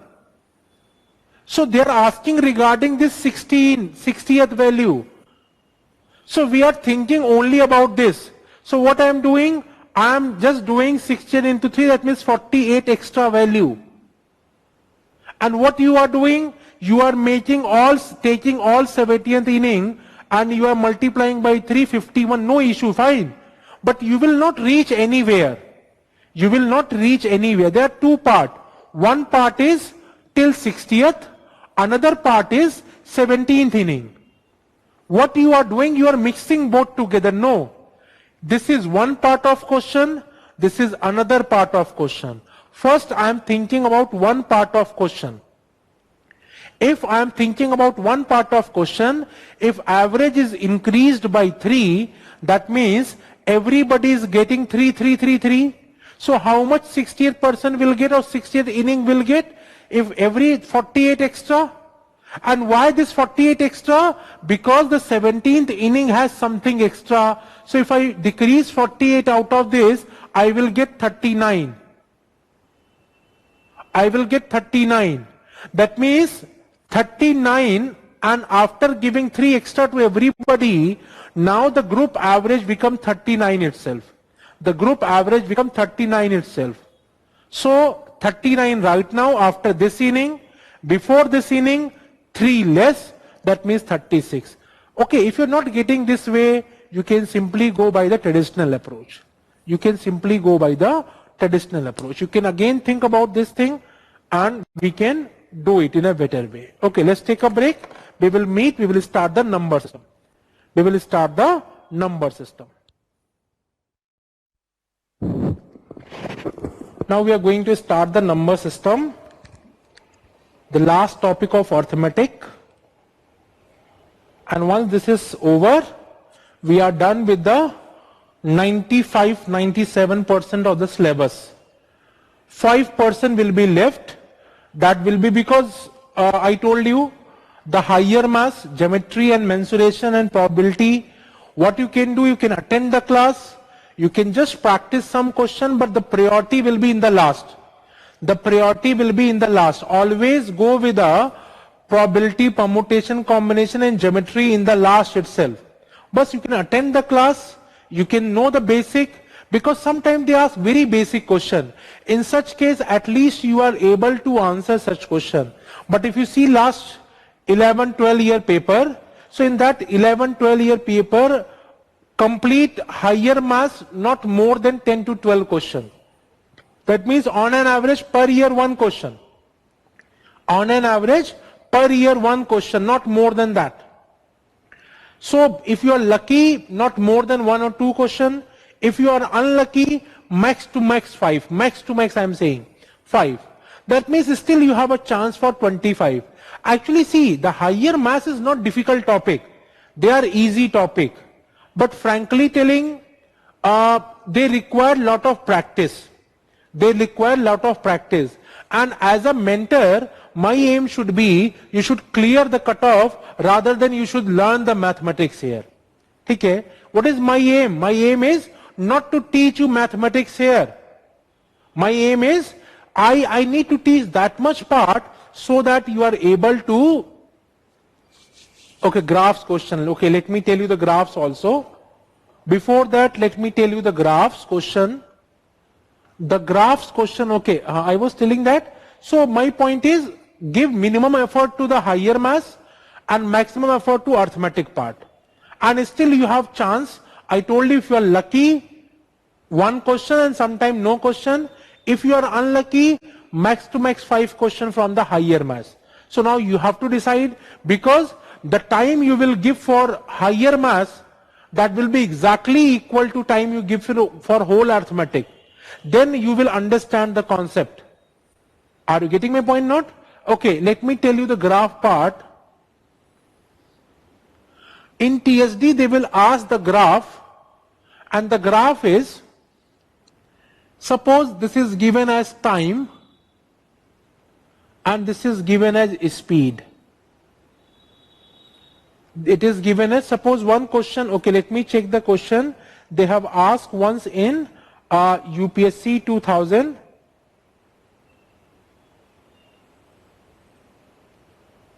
Just a moment.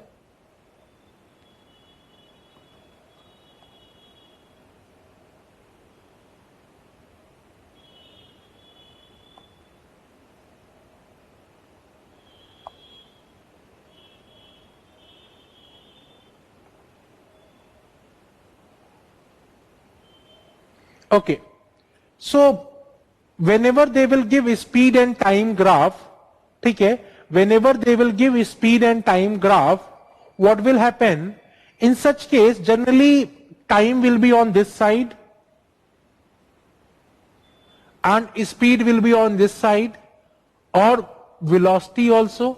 Since we are not I am not teaching physics, so for me both are equal.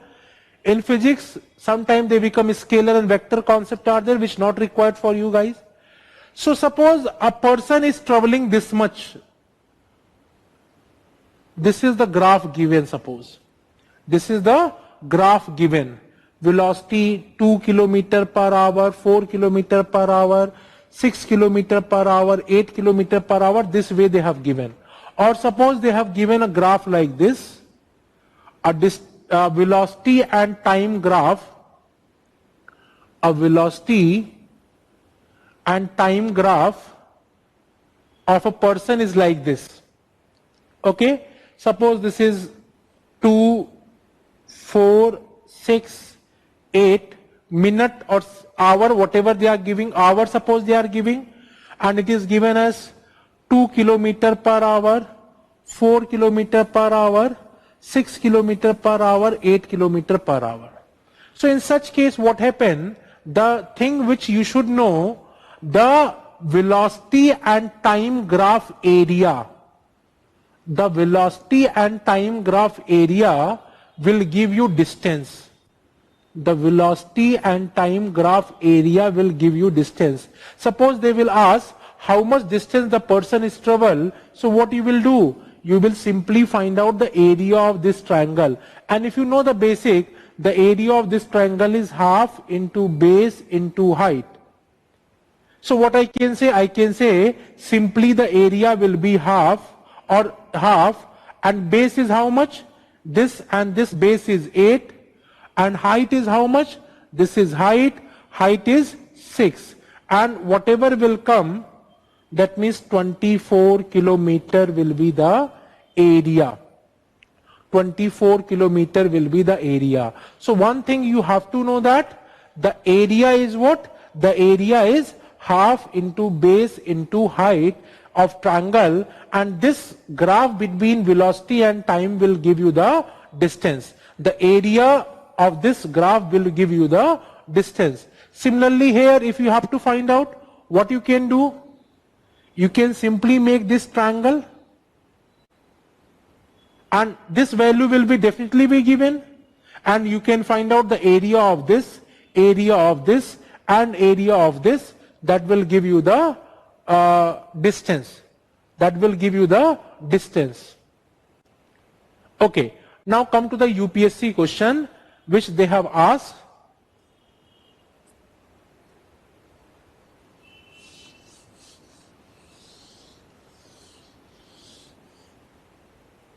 The question was, this is velocity given and second part was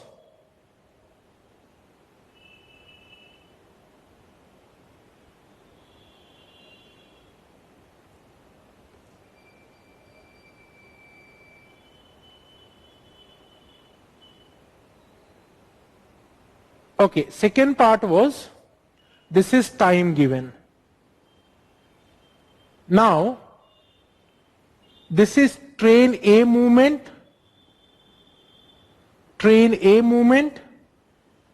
and this is train B movement. This was given as T0. This was given as T0. The question is, consider the following velocity time graph. It shows train is starting simultaneously on the parallel track. Train is starting simultaneously on the parallel track. Okay? The question was, with reference to the above graph, which one of the following is not true? Which one of the following is not true? What information you have? The information you have, the velocity and time graph will give what? The velocity and time graph area will give you the distance. The first option given is, the train B has an initial acceleration greater than train A. Train B has a greater acceleration than train A.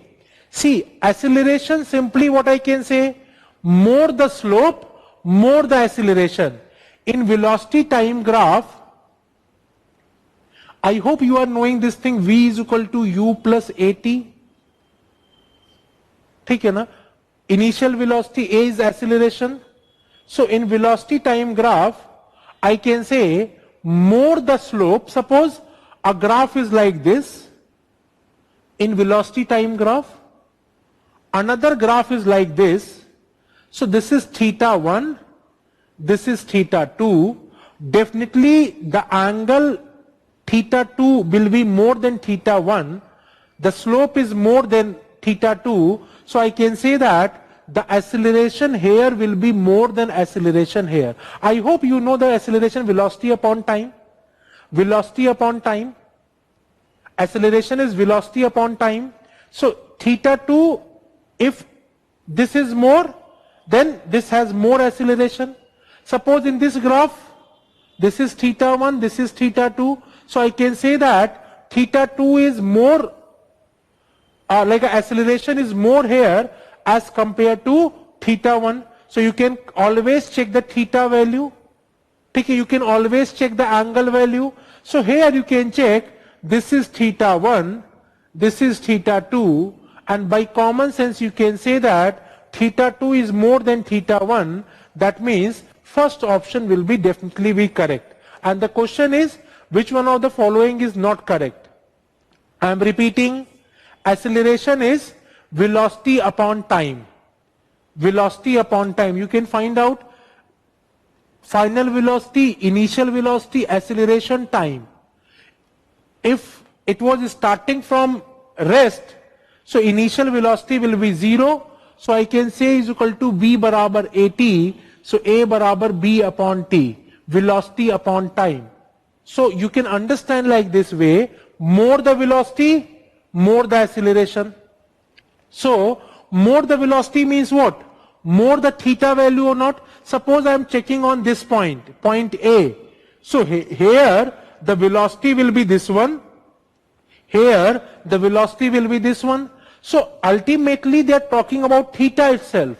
More the theta value, more the, like I can say, more the acceleration. So simply you can understand whenever they are asking about in velocity time graph, they are asking about acceleration. So always check the theta value. Always check the theta value. They can give any way. This, okay. Then this. So they can ask, suppose this is A, this is B, this is C, till this is velocity time graph. They can give A to B, the acceleration is more as compared to B to C. Yes, absolutely correct. Why? Here theta is this, and here theta is this, theta 1, theta 2. And by common sense, by looking at the graph, you can say that theta 1 will be more than theta 2. Are you getting my point or not? So acceleration simply theta term, or if you have a confusion, velocity upon time. Similarly, another person is traveling like this. So I can say that this is theta 3, and theta 3 will be more than theta 1. So this person has more acceleration as compared to previous one. So here the first statement was train B has initial acceleration greater than train A. This is absolutely correct. Why? Because train B has more theta as compared to train A. Second option, train B is faster than train A all the time. Train B is faster than train A all the time. This is also correct. Why this is also correct? Because any time you can check the velocity. Suppose at this time I am checking the velocity. This velocity is this one, A velocity, VA, and VB velocity is this velocity. So I can say that BB will be more than VA, and this is true for any time. This is true for in between these two, any time the velocity is more. So no, this is also correct statement. Then option number third, both train has same velocity at time t0. Both train has same velocity at time t0. So at t0, both has same velocity. Yes, this is also correct. This is also correct. Now last option, both train travel same distance at t0 time. Both train travel same distance at t0 time. So understand, this will be definitely be wrong. And why wrong? We know that the area will give us time picture. So this is area, this area will give us distance picture. So this is distance traveled by train A. Distance traveled by train A, the area of this graph. And this is the area of train B area. So this is the distance traveled by train B. So definitely I can say train B travel more distance as compared to train A. Train B travel more distance as compared to train A. So both train won't travel same distance. So this option will be wrong. Option number D will be wrong, and this is what they are asking in the question. So correct answer will be D. Correct answer will be D. Now you can think on another way also. Even if you don't know this part, the area of velocity time graph will give distance. Even then also you can use your common sense and you can answer the question. Actually mass is not difficult. What is mass? Whatever you are doing in normal life, that is simply the mass. Okay? Whatever you are doing, okay, anything you are doing in your simple life, you are watching anything I can say. If you're seeing a watch, that also a mathematics part. You are eating something, the calorie you are counting, how much you are taking, that is simply math. You are doing some transaction, something you are taking out of your ATM, that is also math. Now that mass can be represented in ratio form, in percentage form. I can ask how much percentage of money you can taken out, how much percentage of calories you have taken out of total calories. Okay? So all these things are what? All these things are simply mathematics. Okay? Here also you can use your logic. What is your logic? Train A. So train A has lesser velocity as compared to train B. That means train B has more velocity as compared to train A. Suppose a person is going with 21 km per hour, another person is going with 15 km per hour, and after 2 hours they will be at same position. After 2 hours, after t0 time, they will be at same position. So what is the meaning of this? The person who has more velocity will travel more distance or not? This person is traveling 42 km and this person is traveling only 30 km. But after 2 hours, both the person is at same place. That means one person is going by shortest place. Suppose a person has to go from Agra to Delhi. A train is going directly from Agra to Delhi. Another train is doing what? This train is first going from Agra to Jhansi, then from Jhansi to suppose some other place, and some other place to some other place, and then finally going to Delhi. Why? Because this has more speed. This has more speed. So more speed is there, but after 2 hours, if they are starting from same point, ending at same point after 2 hours, that means the train which has more velocity will travel more distance. So by common sense also you can solve this problem. Now tell me, if you have any doubt, let me know. If you have any doubt, let me know. Then I will take another question.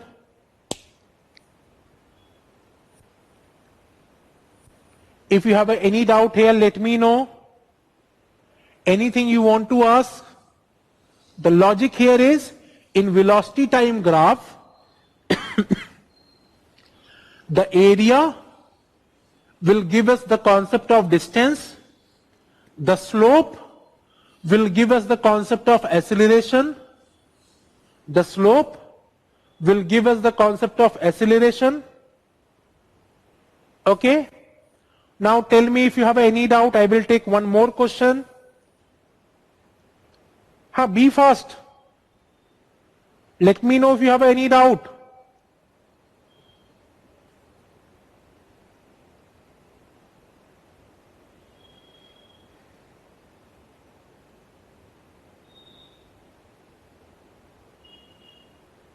Yes, at B what will happen? Both trains stop. You reach at destination, both train will stop. At point B what will happen? Point T0. At point T0, both the train stop because they have reached the destination. That's why the velocity looks same. Okay, clear. Another question was there. This graph was between distance and time. This graph was between distance and time. The distance was given in the form of 5, 10, 5 kilometer, 10, 15, 20, 25, 30, 35. And the velocity is also given in 5, 10 form. 5, 10, 50, time 20, 25, 30. Time is given in this format, distance is given in this format. Okay, this is given in minute, this is given in minute, and distance is given in kilometer. Distance is given in kilometer. Okay? Okay, one graph is given like this. This is graph C.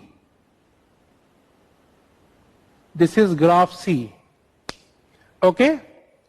Then another graph was given.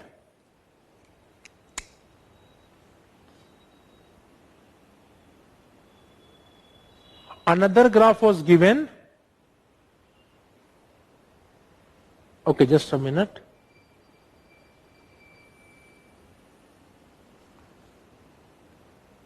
This was given as graph B.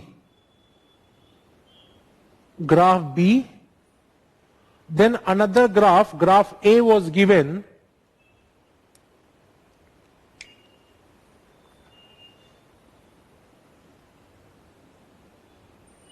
This is graph A. This is graph A. This is the overall picture. Now, the question is, with reference to above graph, consider the following statement. Listen carefully. Consider the following statement. The first statement was, the race was won by A. The race was won by A. Now tell me whether this is correct or wrong. The race was won by A.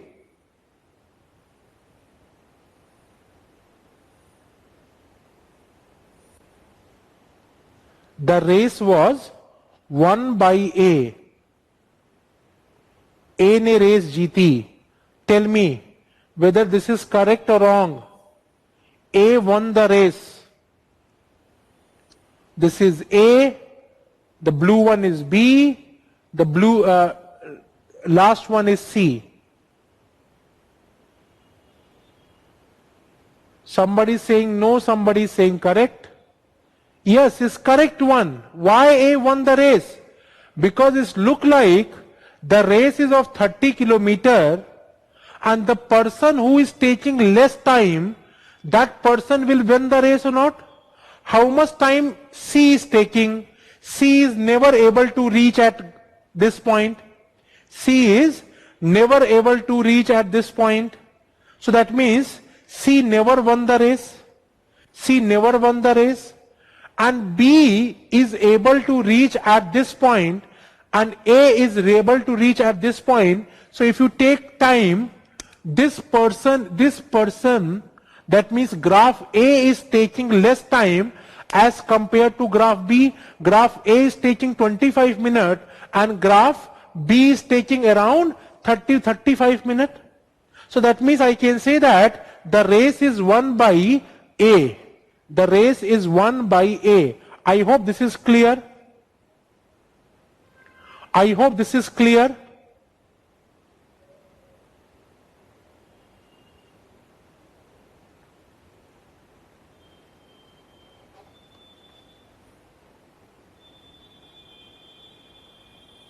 Okay, now second statement is B was ahead of A. B was ahead of A up to 25-26 kilometer. B was ahead of A up to 25-26 kilometer. Tell me, this is correct or wrong? B was ahead of A up to 25-26 kilometer. Is this correct or wrong?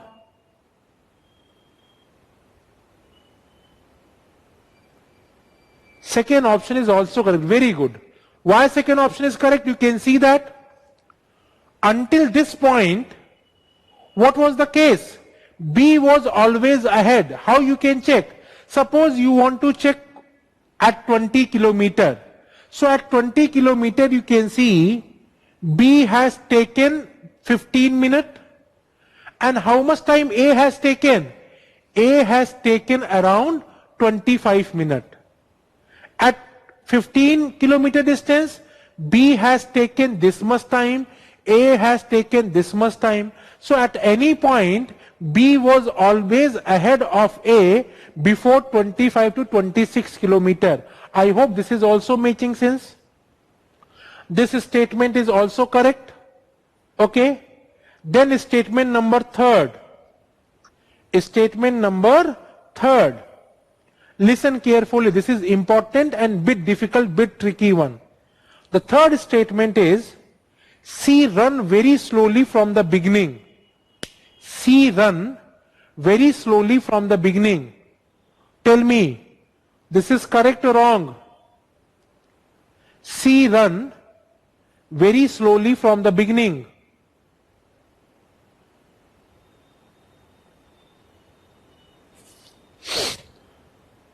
C run very slowly from the beginning.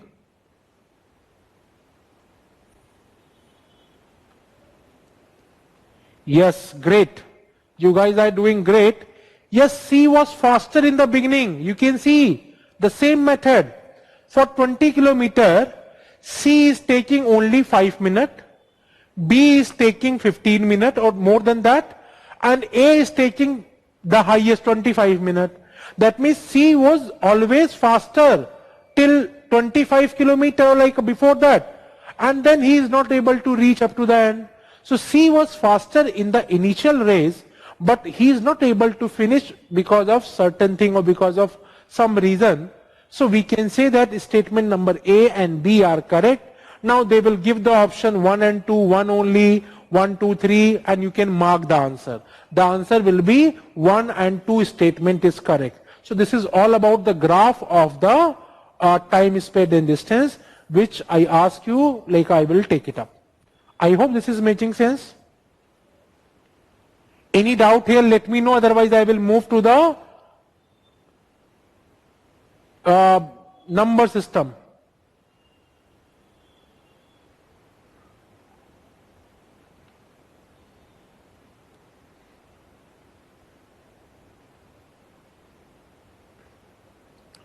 Next week, probably till Wednesday, we are able to finish your syllabus part.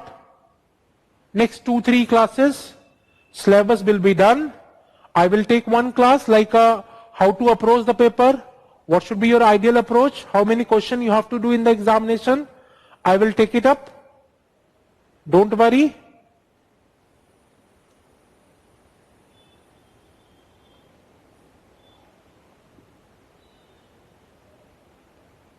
Okay, this is clear, I think. Fine. Now I am coming to the number system. In number system, one topic already I have taken, the number of zeros. Now another topic I am going to take is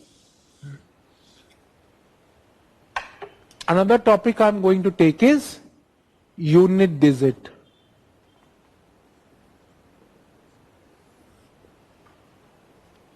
What this concept is, let me tell you.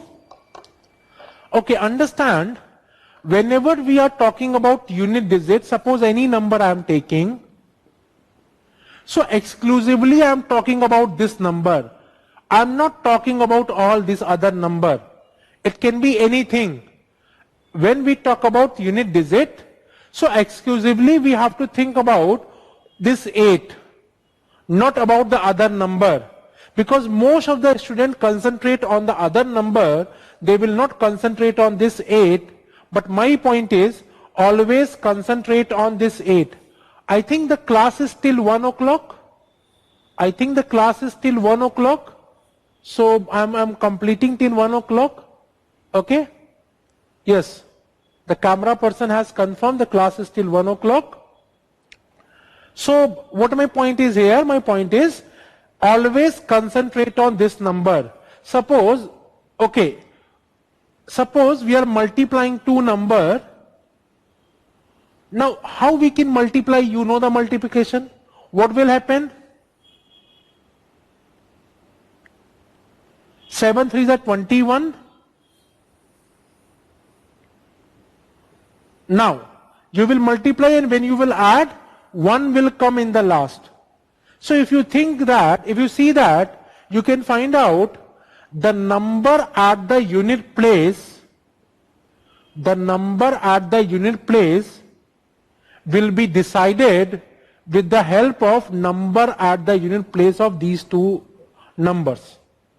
Because we are multiplying 23 and 57, so either you multiply 23 or 57, or you multiply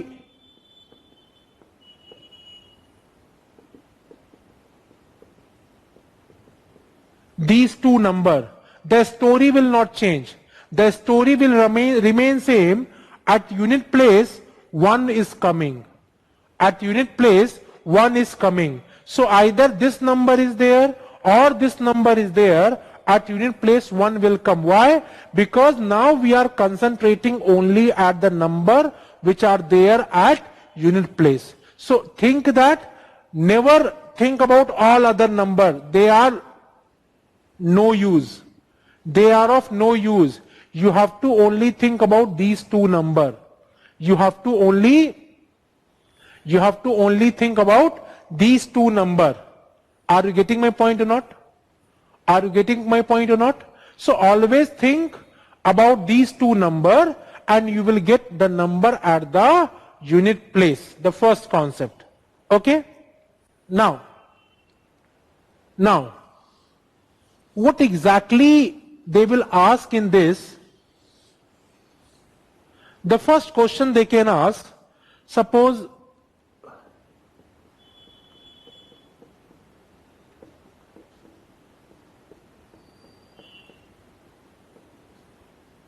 what will be the number at the unit place? So what I can say, either I will see this, what I am looking this as a 3 into 5, this 3 into 5 into 9 into 7 into 1. What I am looking? I am looking number at the unit place. I will multiply simply. 5 3s are 15, 9 7s are 63. Again, think about only at the unit place number. 5 3s are 5. Answer will be 5. If they will ask the unit digit number of this expression, the answer will be 5. What I have done? I have just simply multiplied number at the unit place. Either you can multiply these two, or you can multiply any way. You can multiply these two, you can multiply these two, and you will get your answer. You will get your answer. So always either they will give 123, or suppose if I introduce number like this, nothing is going to change. The answer will remain same. So always concentrate on the number which are there on the unit place. So this is the one part. This is the one part they are asking in the examination. This is one part they are asking in the examination. Now, the second thing,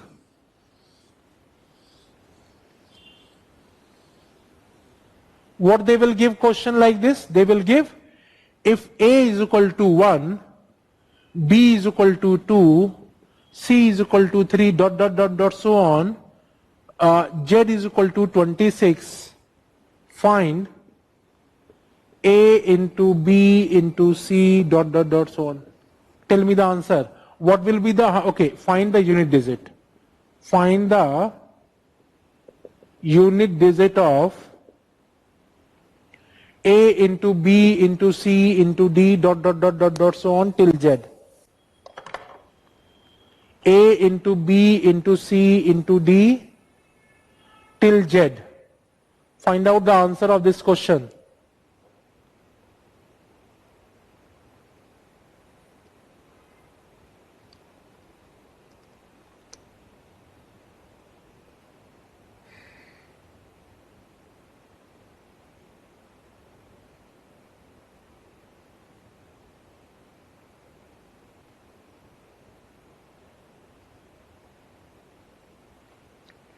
Great, I am happy you guys remember the concept. Definitely there will be 5 and 2. Definitely there will be 5 and 2 in between these number. And whenever the 5 and 2 pair are there, I will get 1 0. Whenever there is a pair of 5 and 2, I will get 1 0. The answer will be 0. Great. The answer will be 0. Okay? But what the student try to do? They start multiplying, they start doing all this thing. Use your brain, use your concept, and you can solve this kind of problem. Use your brain, use your concept, and you are able to solve. See, number system is nothing but all about the number system is nothing but all about the common sense question. Number system is nothing but all about the common sense based question. If you use your common sense, you can able to answer any of the problem. If you use your common sense, you are able to answer any of the problem. If you are not using your common sense, you cannot able to solve the number system problem. Number system is definitely a common sense problem, nothing else. Okay. Now I'm coming to the how we can find out like this way. This is simply we can find out. But suppose the question is given as 2 to power 14, 2 to into 3 to power 196 into 7 to power 145. What is the number at unit digit? How we can find out this question? How we can find out the solution of this question? So please be here for some time. I am going to explain. It's not difficult but bit tricky one, but simple one we can find out. We will solve this thing. Okay. First let me find out what will be there. Suppose it is given as 2 to power 145. How we can find out what will be there at the unit place of this number? What is the meaning of this? The meaning of this is 2 into 2 into 2 dot dot dot so on till 145 times. That means we are multiplying 2 145 times. We are multiplying 2 145 times. So what I can say, how we can find out the answer of this question? Understand. See, we will try to find out some cyclic pattern here. Some kind of pattern here. So think 2 to power 1 is 2, 2 square is 4, 2 to power 3 is 8, and 2 to power 4 is 16. This we all know. Then 2 to power 5 is 32, 2 to power 6 is 64, 2 to power 7 is 128, 2 to power 8 is 256. 2 to power 9, 512, 2 to power 10, 1024, 2 to power 11, 2048, and this will go on like this. So if you look very closely, there is a certain pattern here. If you see, after every 4 power, the number at unit digit is repeating. The number at unit digit is repeating or not? See, 2 to power 1 has exactly same unit digit which 2 to power 5 has, which 2 to power 9 has, and I told you we have to only concentrate on the unit digit number. We have to concentrate only on the unit digit number. We are not considering anything extra. This value we don't care. Either 1024 or 204, we won't consider. We have to only consider the number at the unit place. The number at the unit place. Are you getting my point or not? So if you see, this is called a cyclic pattern. Cyclic pattern means it is repeating like this. 2 to power 1, 2 square, 2 ki power 3, 2 ki power 4. Again, if you find out 2 ki power 5 has exactly same unit digit which 2 ki power 1 has. So this is called as cyclic pattern, and 4 is called as cyclicity. 4 is called as cyclicity. What is the meaning of 4? That means after every 4th power, the number at unit place is repeating. This is the one thing. Now, understand how we can find out. Suppose they are asking what will be there at 2 to power 11, what will be the unit digit? See, we can simply find out by this way, but our aim is to find some logic. So what I will do, whatever is there in the power, just divide by 4. Why divide by 4? Because 4 is a cyclicity. After every 4 number, the number is repeating. So what will happen? 4 2s are 8 and 3 will be the remainder. And this is the important thing for us. Okay, let me tell you what this 4 is showing. 4 is showing means we are making the pair of 4. How many pair we can make? 2 pair we can make. What is left? 3 is left. Tell me. This is not important for us. Why? Either we make 1 pair, or we make 2 pair, or 3 pair, or 20 pair, 30 pair, any pair. What happened? After making 2 pair, 3 pair, 4 pair, what will happen? Everything start from here. Suppose you make 1 pair, then also you will start from same value. Or you will make 2 pair, you will start from same value. You make 3 pair, or you make 300 pair, you will start from same value. This is not important for us. What is important? After, because see, what is the meaning of pair? That means you are completing 1 round, or 2 round, or 3 round, or 300 round. But after completing 1 round or 300 round, you will again reach at same position or not. So it doesn't matter whether you are completing 1 round or 300 round.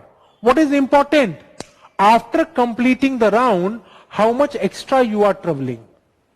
So same thing here also. After making the pairs, the same number will start. So what is important? The important thing is, what is the remainder? Remainder is 3. That means after making 2 pair, we have to move 3 step more. So 1 step, 2 step, 3 step. So what will be the unit? This is at this number. Answer will be 8. And you can find out by this way also. At 2 to power 11, the answer will be, the number at the unit place will be 8. The number at the unit place will be 8. Think about this. Take your 2-minute time. Take your 2-minute time. Think about this concept. And still if you face problem, let me know. I will take it up. Think about this.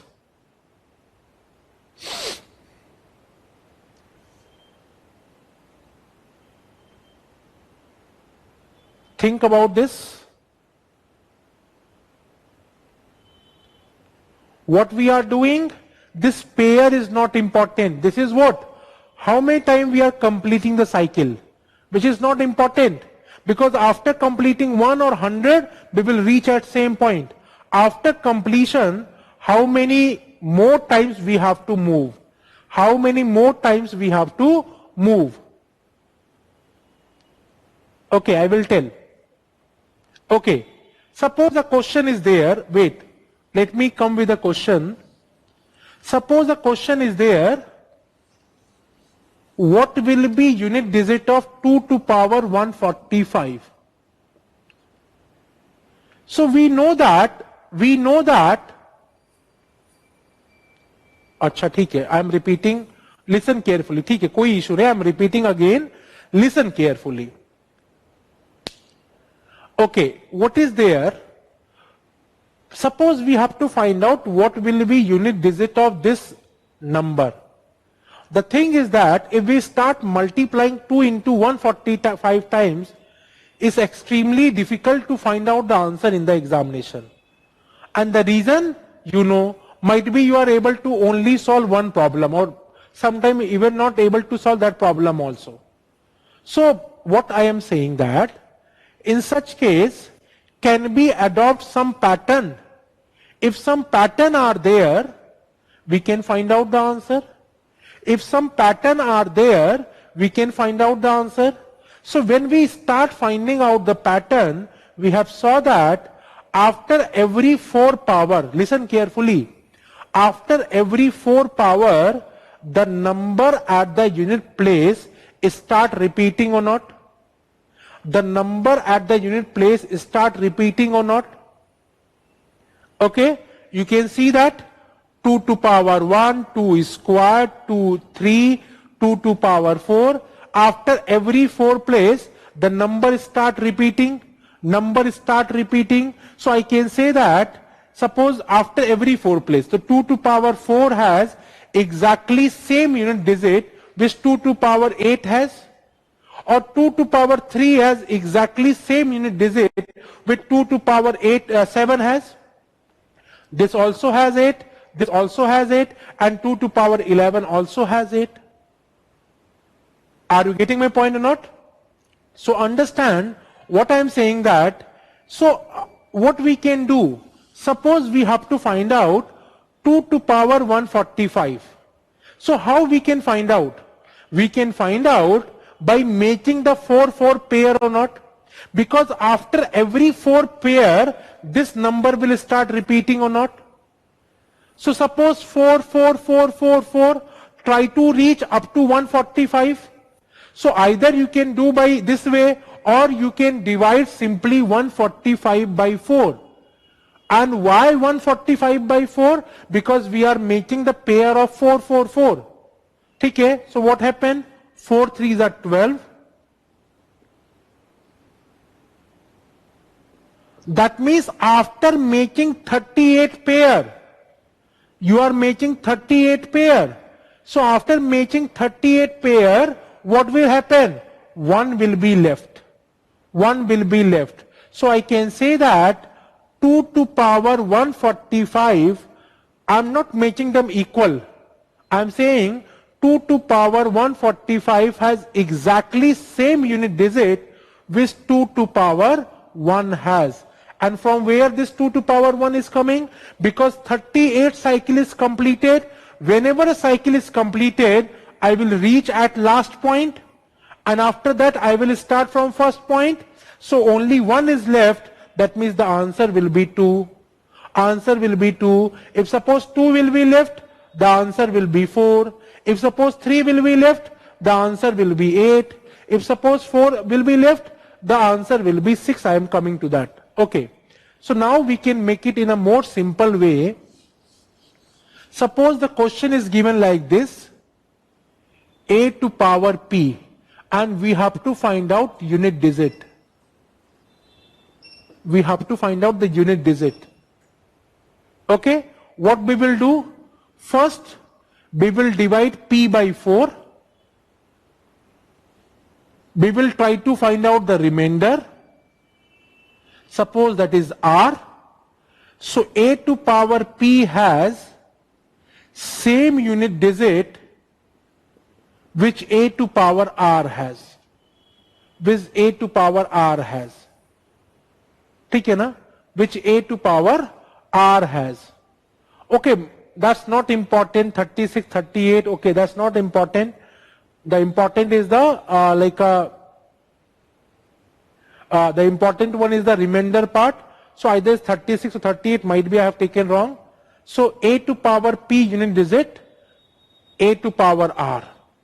Now apply the concept here. Try to find out this thing. Suppose we have to find out 2 to power 122, the unit digit. What is the first step? I will divide 122 by 4. When I divide,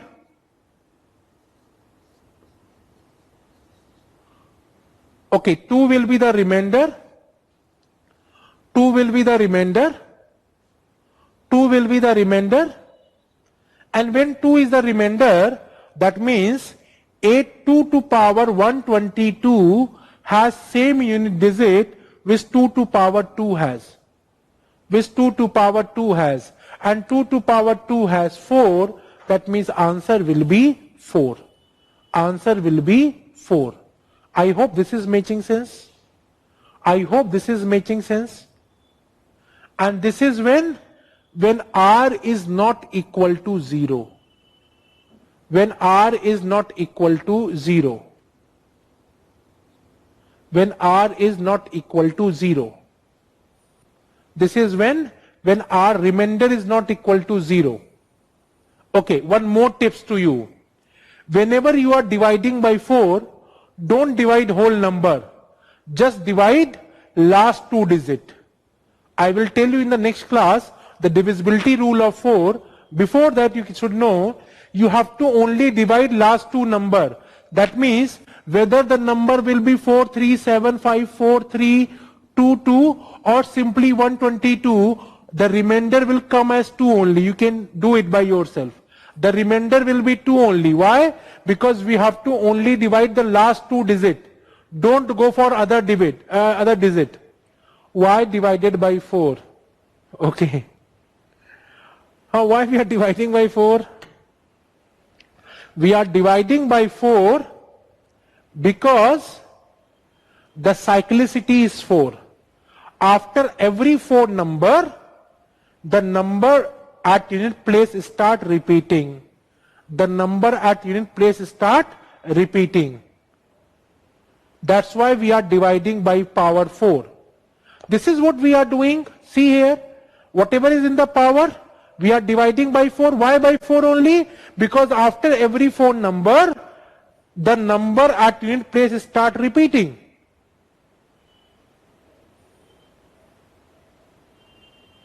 Wait, if I am writing something, I am in the full conscious, okay, why I have written that thing? You are asking, this is not for two, not for all. Yes, this is true. Just wait for some time. Let me complete first, then I will tell you. Then you can tell me, okay sir, this is wrong. Just wait for some time, beta. Just give me 5 minutes. Okay, this is making sense? Okay, suppose a question is like this. We have to find out the unit digit of 2 to power 14375 Tell me, what will be there at unit place of this number? What will be there at unit place of this number? Tell me this thing. What will be there at unit place of this number? Tell me the answer.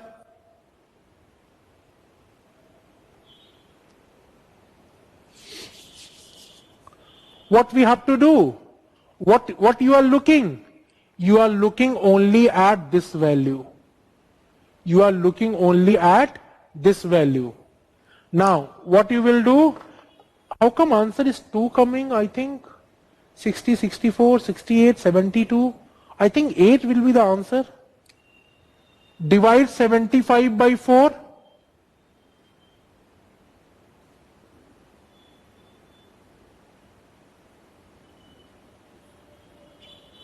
You will get 3 as a remainder. You will get 3 as a remainder, and 3 as a remainder means this has same unit digit which 2 to power 3 has, and 2 to power 3 has 8 unit, 8.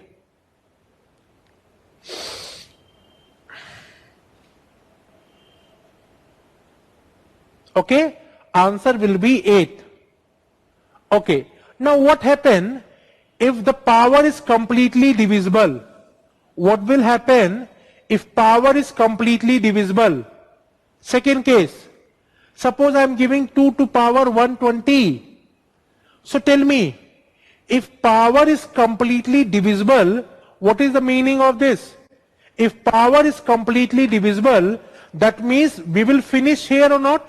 See here, 4 is completely divisible, 8 is completely divisible, 12 is completely divisible. So if power is completely divisible, we are always on the last place or not? We are always on the last place. So that means here, if remainder is equal to 0, then always the answer will be 8 to power 4. Always the answer will be 8 to power 4. And why 8 to power 4? Because divisible means what? Divisible means simply we are reaching at the end of the cycle. If power is divisible, that means 120 or 20 is divisible by 4. So when divisible by 4, that means no remainder. No remainder means what students are doing? They will do like this. 2 to power 0, any to power 0 is equal to 1. This is wrong concept. This is wrong thing. See, yes, any to power 0 is 1, but here this is different thing. This is different thing. Divisibility means what? Divisibility means we are end of the cycle. This 4 is divisible by 4, 8 is divisible by 4, 12 will be divisible by 4. That means whenever power is divisible, we are on the last part. We are on the last part of cycle. So answer will always be 2 to power 4. Always will be 8 to power 4. I hope this is making sense. I hope this is making sense. Okay. Now, whatever we have taken, yes, somebody is telling, yes, sir. So we can say that similarly 3 also have cyclicity of 4. 3 also have cyclicity of 4. 7 also have cyclicity 4. You can see that 7 to power 1 is 7. 7 square is 49. 7 cube is 49 into 7.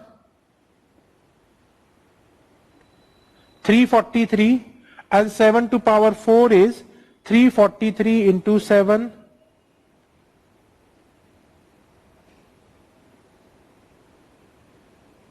Two 401.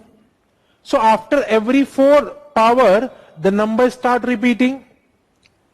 Similarly, if you see 4, if you see 4, if you see 9,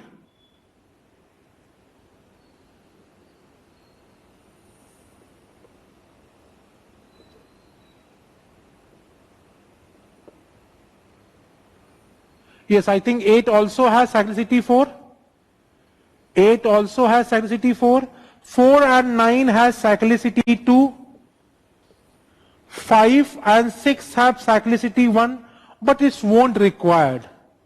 It won't required. If you check clearly, either they have 1, 2 or 4. So what I will suggest, you will always go with this approach. You will always go with this approach. You won't require to remember all this thing. You can directly go with this approach. You will get the correct answer. No issue with that. Because if you are dividing by 2 and 4, what happened? If you are dividing by 4 also, you will get the same concept. See, like for example, suppose I am doing for 9. I am doing for 9. So what is 9 to power 1? 9 to power 1 is 9. 9 square is 81. 9 to power 729. 9 to power 4 is 729 into 9.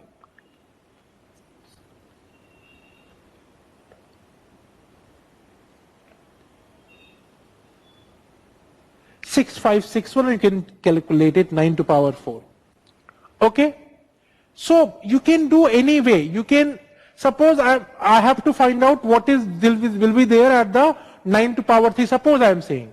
So what happened? Either you will divide 3 by 2, the remainder will be 1, and remainder will be 1 means what? The answer will be 9.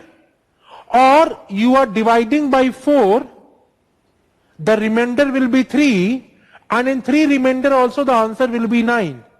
So it's not going to change. Either you take cyclicity 2 or 4. So I will suggest you take all the number as cyclicity 4 and apply the same concept. Suppose they are asking the question, 9 to power 133. What will be there at unit digit? What you can do? You can simply divide 133 by 4. You will get remainder as 1. That means the concept say this will have same unit digit which 9 to power 1 has. Which 9 to power 1 has. So 9 to power 1 has unit digit of 9. So I can say that the unit digit of this number will be 9. Only you have to remember, anything to power 5 will be 5. Anything to power 6 to power 5 to power anything will be 5, and 6 to power anything will be 6. This will make your job easy. This will make your job easy. Otherwise, this concept will be applicable for anything. So what we have done, let me write it again, whole thing. 2 part we have done. A to power p, we will divide p by 4. In all the cases, whatever remainder we are getting, r is not equal to 0. So a to power p has same unit digit which a to power r has. Second case, we are dividing p by 4 and remainder is 0. So a to power p has same unit digit which a to power 4 has. Which a to power 4 has. Suppose I am taking a question. Question is given like this: 4 to power 175, 3 to power 175, 7 to power 145, 9 to power 123. And we have to find out the unit digit of this number. What I will do, I can do it mentally also. 75 divide by 3, remainder will divide by 4, sorry, divide by 4, remainder will be 3. Remainder will be 3. So that means this has exactly same unit digit which 4 to power 3 has. Similarly, 3 to power 3 this become 7 to power 1 and this become 9 to power 3. Now think only about unit digit. 4 to power 3 has 4 at unit place. 3 to power 3 has 7 in unit place. 7 to power 7 has 7. This has 9. You can multiply. 7 4s are 28. Again 8 into 3. Answer will be 4. Answer will be 4.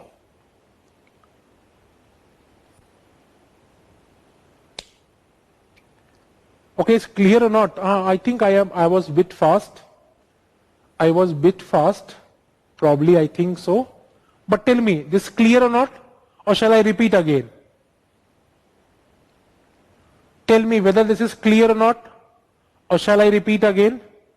I think I was a bit fast. You tell me whether you got this concept or not. Let me know whether you understand this concept or not.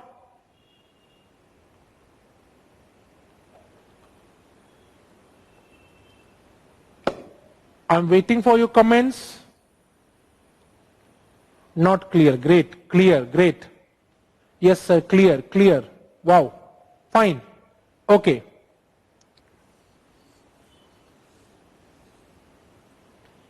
The question was 4 to power 175, 3 to power 175, 7 to power 145, 9 to power 123. I hope this is clear to everybody. We will not go by individual cyclicity. Always we divide by 4. Always we divide by 4. I hope this is clear to everybody.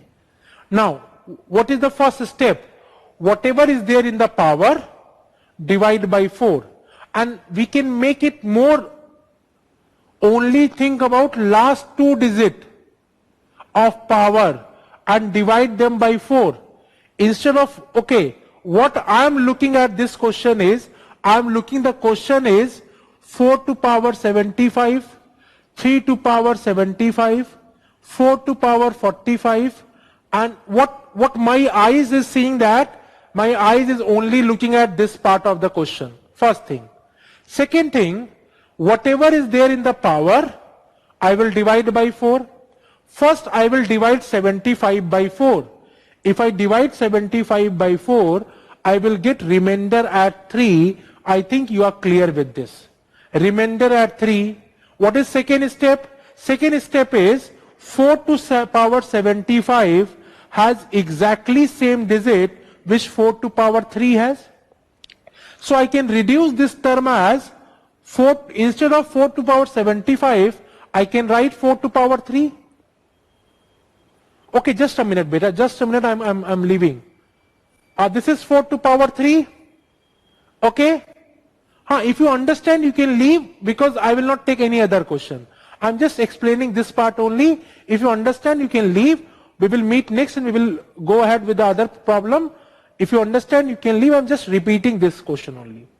So this I can write 4 to power 3. Similarly, this I can write 3 to power 3. Now 4 to power 45. If I divide 45 by 4, I will get remainder as 1. So this is exactly same as 4 to power 1. And this is exactly same as 9 to power 3. Now again, only think about unit digit. Now again, only think about unit digit. Don't think about any other place. So 4 to power 3, what will be there at unit place? So 4 into 4 into 4, 64. So 64 at unit place 4 will be there. 3 to power 3, 3s are 9, 3s are 27. At unit place 7 will be there.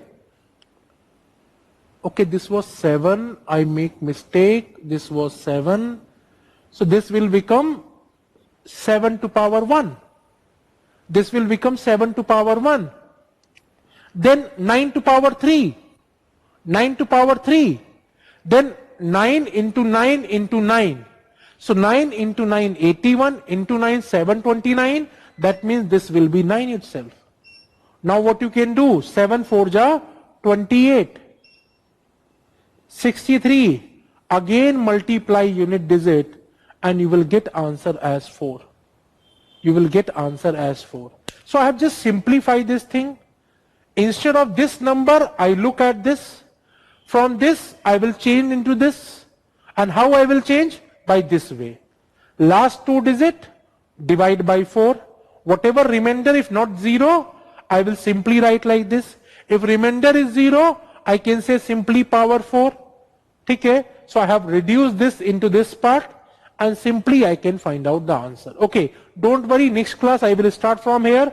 I will take some 3-4 more question. I will take some 3-4 more question and I hope that will be clear to you guys. Don't worry, we will solve more problem. I'm not in a hurry to complete the syllabus.